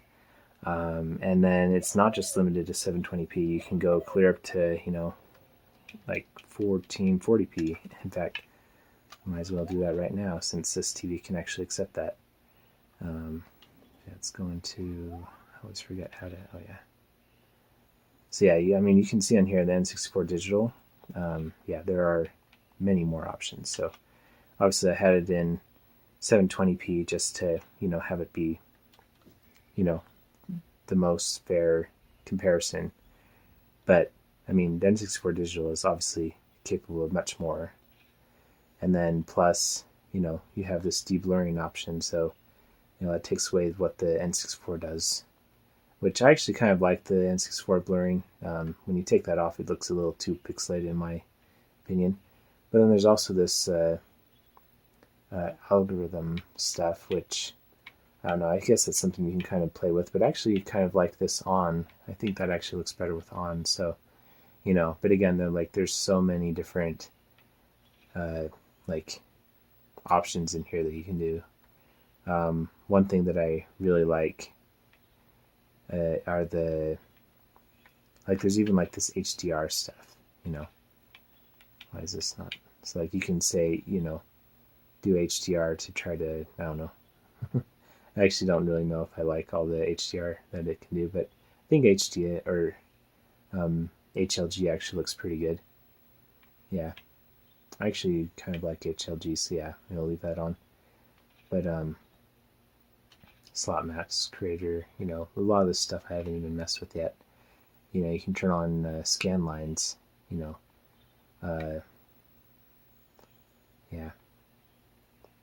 just a ton of different stuff. I thought there was like a, yeah, so you can see you can have scan lines on. Let's go ahead and see how that looks. Whoops. That's right, to save it. So yeah, you can see it does darken the image quite a bit, but yeah, I mean, it does give you, that authentic, dark scan lines CRT experience. Although, well, I mean, this is a bigger screen, so on a bigger screen you would have more like pronounced scan lines. But I mean, on an OLED, yeah, I mean, the scan line filter is pretty cool, but it still looks better on the CRT. But anyway, I mean, but obviously, not everyone likes to play with scan lines. But what I'm saying is that this is just, an option. I'm just gonna, let's see here. I'm gonna try to reset this. But anyway, what I'm saying is, like here's the Wi-Fi firmware. Like, there's so many different options that are in like the N64 Digital that, I mean, obviously this is the like more desirable product, but like I was saying again, like I've been trying to get, like, first I was trying to get the Ultra HDMI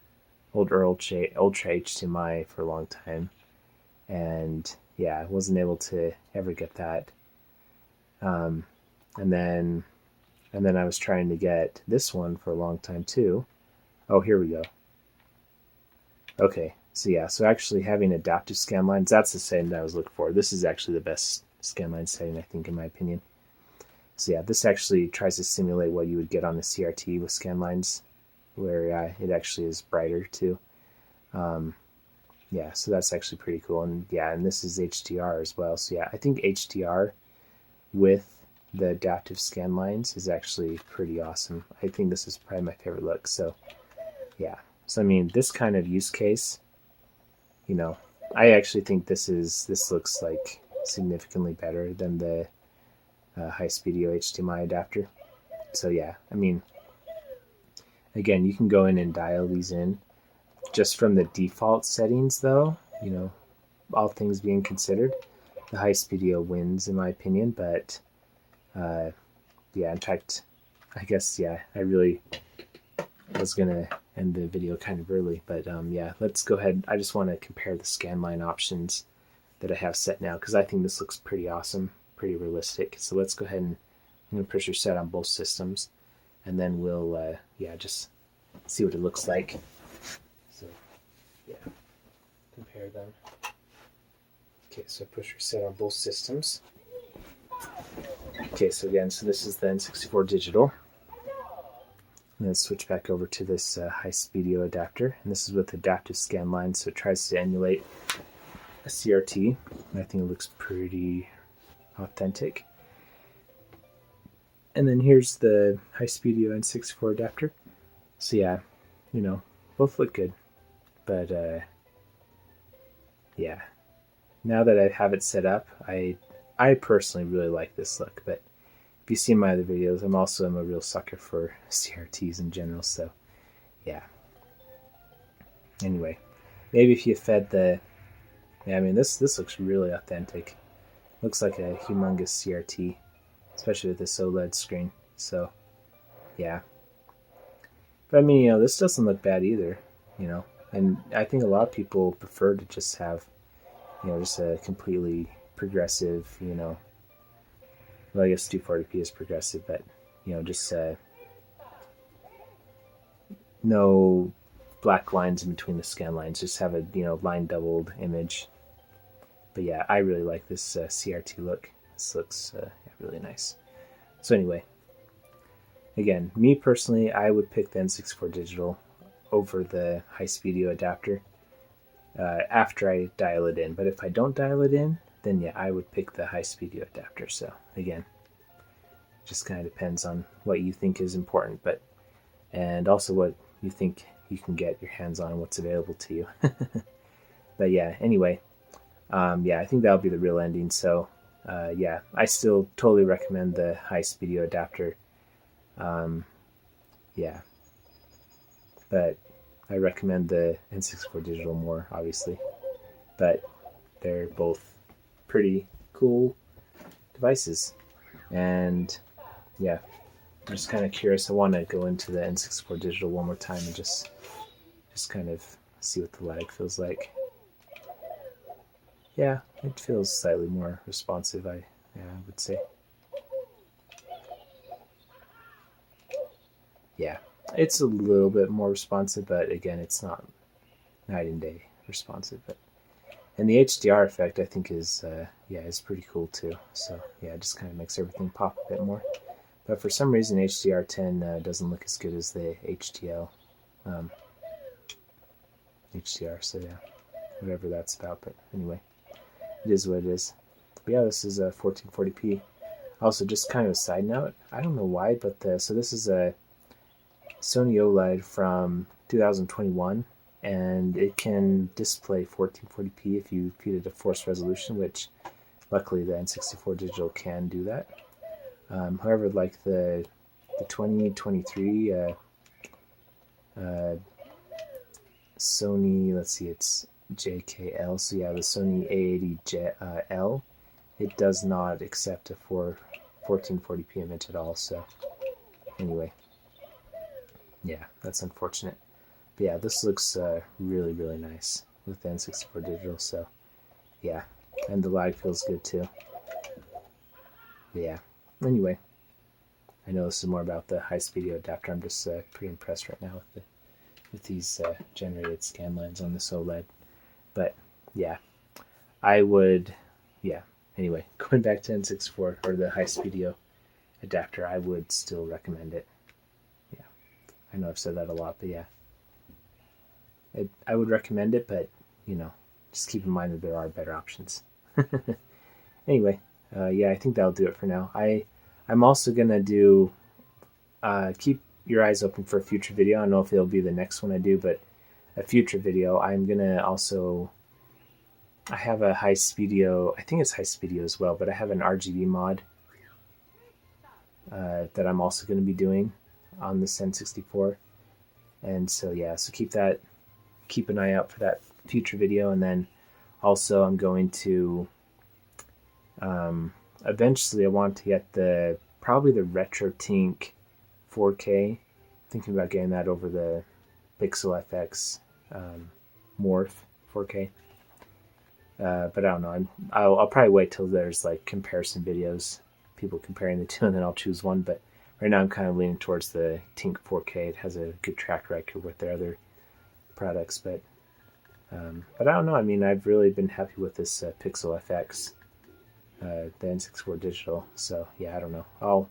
I'll have to think about that. But anyway, basically, long story short, is I'm interested to see, upscaling an RGB analog image from the N64 up to 4K. I'm interested to see how that looks on just how that looks. But anyway, yeah, thanks for watching, and we'll talk to you later. Yeah, go out and get one of these mods. I'm pretty sure this will be the real ending, but don't close the video just yet, just in case I want to add anything else. But yeah, I'm pretty sure this is the real ending. So anyway, thanks for watching. Bye. Okay, I guess that wasn't the end. So yeah, since I had the N64 Digital, I started to play around with these settings again.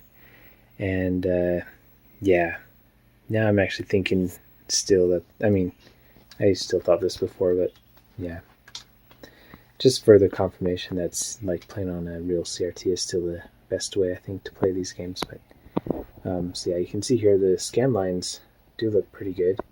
Hopefully they're showing up on the video and also showing up on YouTube.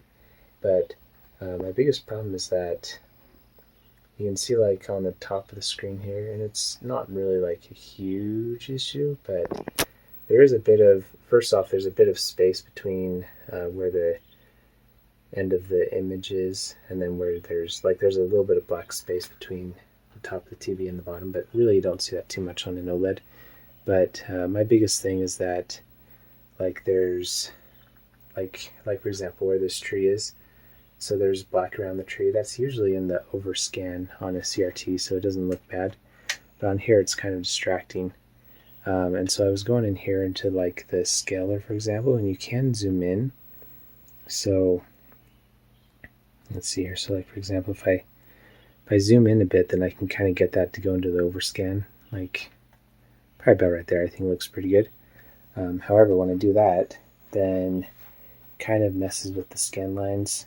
So then where like they just don't look natural anymore, and it's probably not showing up on the camera. But anyway, basically, if I don't have it on just the default zoom setting, then the scan lines don't look good. But then when it's in default, then it doesn't fill up the full screen, which again isn't the biggest deal. The biggest problem is that I get a bunch of this stuff that would normally be in the overscan on a CRT. So anyway, it's stuff like that where even the N64 Digital isn't perfect yet. Maybe they can fix it in a firmware update. But yeah, anyway, long story short, if you have a CRT, then maybe just skip all these mods altogether and just play on those. Yeah, that's definitely my favorite way to play these games. And also when I was changing these settings, the N64 Digital started to go crazy again, where it was like it wasn't able to detect the right signal, and it was like kind of like what we were seeing before with 480i, but now it was doing even on this game with 480p. So anyway, again, that may not be the N64 Digital's fault, and maybe my install, because since I did the N64 Digital first, that was kind of my learning, and then I did the Highspeedido after. So yeah, learned on this one, made some mistakes, fixed it, and it's working now. But I kind of wonder if, I don't know, like I said before, I'm probably will eventually put this install into a different Nintendo 64 to see if it fixes that, because yeah, sometimes it just freaks out and can't like resolve anything, and I have to actually turn off the system and turn it back on to get it to work again. So again, I don't know if that's a bug with the N64 Digital, might be my install, but anyway, basically all it boils down to is that you don't have these problems on the CRT. So yeah, I mean, even between these two, yeah, like this little CRT looks like way better compared to the OLED. So anyway, yeah, I think that'll be the real ending, hopefully. Yeah, third time's a charm. All right, thanks for watching, everyone. Talk to you later. Bye. Sorry, everyone. So I actually did think of something else. I thought I'd test on this Highspeedido N64 mod again. So yeah, looks like the overscan is coming up again on here. Let's go ahead and try to change the aspect ratio one more time. So I'm just curious to see if, oops, come on, there we go. That's right, it's the C buttons. So I'm curious to see, no, yeah, it's still showing the overscan information, just kind of zooms up a bit, but anyway. Long story short, I do think these HDMI mods do have their place. They're just not perfect. Yeah, but even playing on CRT isn't perfect either. I mean, you know, you have geometry issues or just like CRT is like failing in general. So, you know, I don't know. You just kind of have to consider your options, and hopefully this video has helped you to consider these. And yeah, I do think this Highspeedido mod is a pretty good option. So yeah, again, yeah, I think it's good. You saw my points on the other options too, so yeah, you can make your decision. Let me know if you have any questions or whatever, if you want me to do any other tests. But yeah, thanks for watching. We'll talk to you later. I really think this is the end. All right, bye. Yeah, and actually, you know what? Now I'm thinking, you know, I think I will probably get one of the RetroTink projects, just because PixelFX N64 Digital, like, it is cool, but like it does have, like, it doesn't have the most robust scanline options. Like, they are pretty cool when they work, but a lot of times, like with the zooming, they just don't look very good, as hopefully you were able to see. So yeah, I don't know. I would like to eventually like get a TV that can replace CRTs. But so far, like, I have an OLED and I have pretty good scaling options with N64Digital, but they just don't quite, like, it doesn't quite convince me to get rid of CRTs yet. So I don't know. I think I will get the RetroTink 4K. We'll do more comparisons of that. Maybe like the N64Digital outputting, you know, just a 480p resolution into the RetroTink 4K. Maybe that will be a pretty good option for really emulating the CRT look and not having the downsides of overscan showing up, or having the scan lines look really wonky when you zoom in. Yeah, maybe I'll try that on my OLED. But yeah, for now though, definitely gonna hold on to my CRTs, because yeah, so far haven't been able to find anything that replicates them eventually, or replicates them fully. But this Highspeedido mod is pretty cool, and then N64Digital is pretty cool. Even the HDTV converters, good in some aspects, and even just plugging your system composite into the TV can be good as well. So yeah, anyway, I just wanted to say that because yeah, just was my, I guess, final thoughts, hopefully final thoughts. But yeah, I think I probably will get the RetroTink 4K eventually. So anyway, yeah, stay tuned for that whenever that product comes out. I probably will pick it up just because I'm really interested to see how it compares to the PixelFX scanline stuff. So yeah, anyway,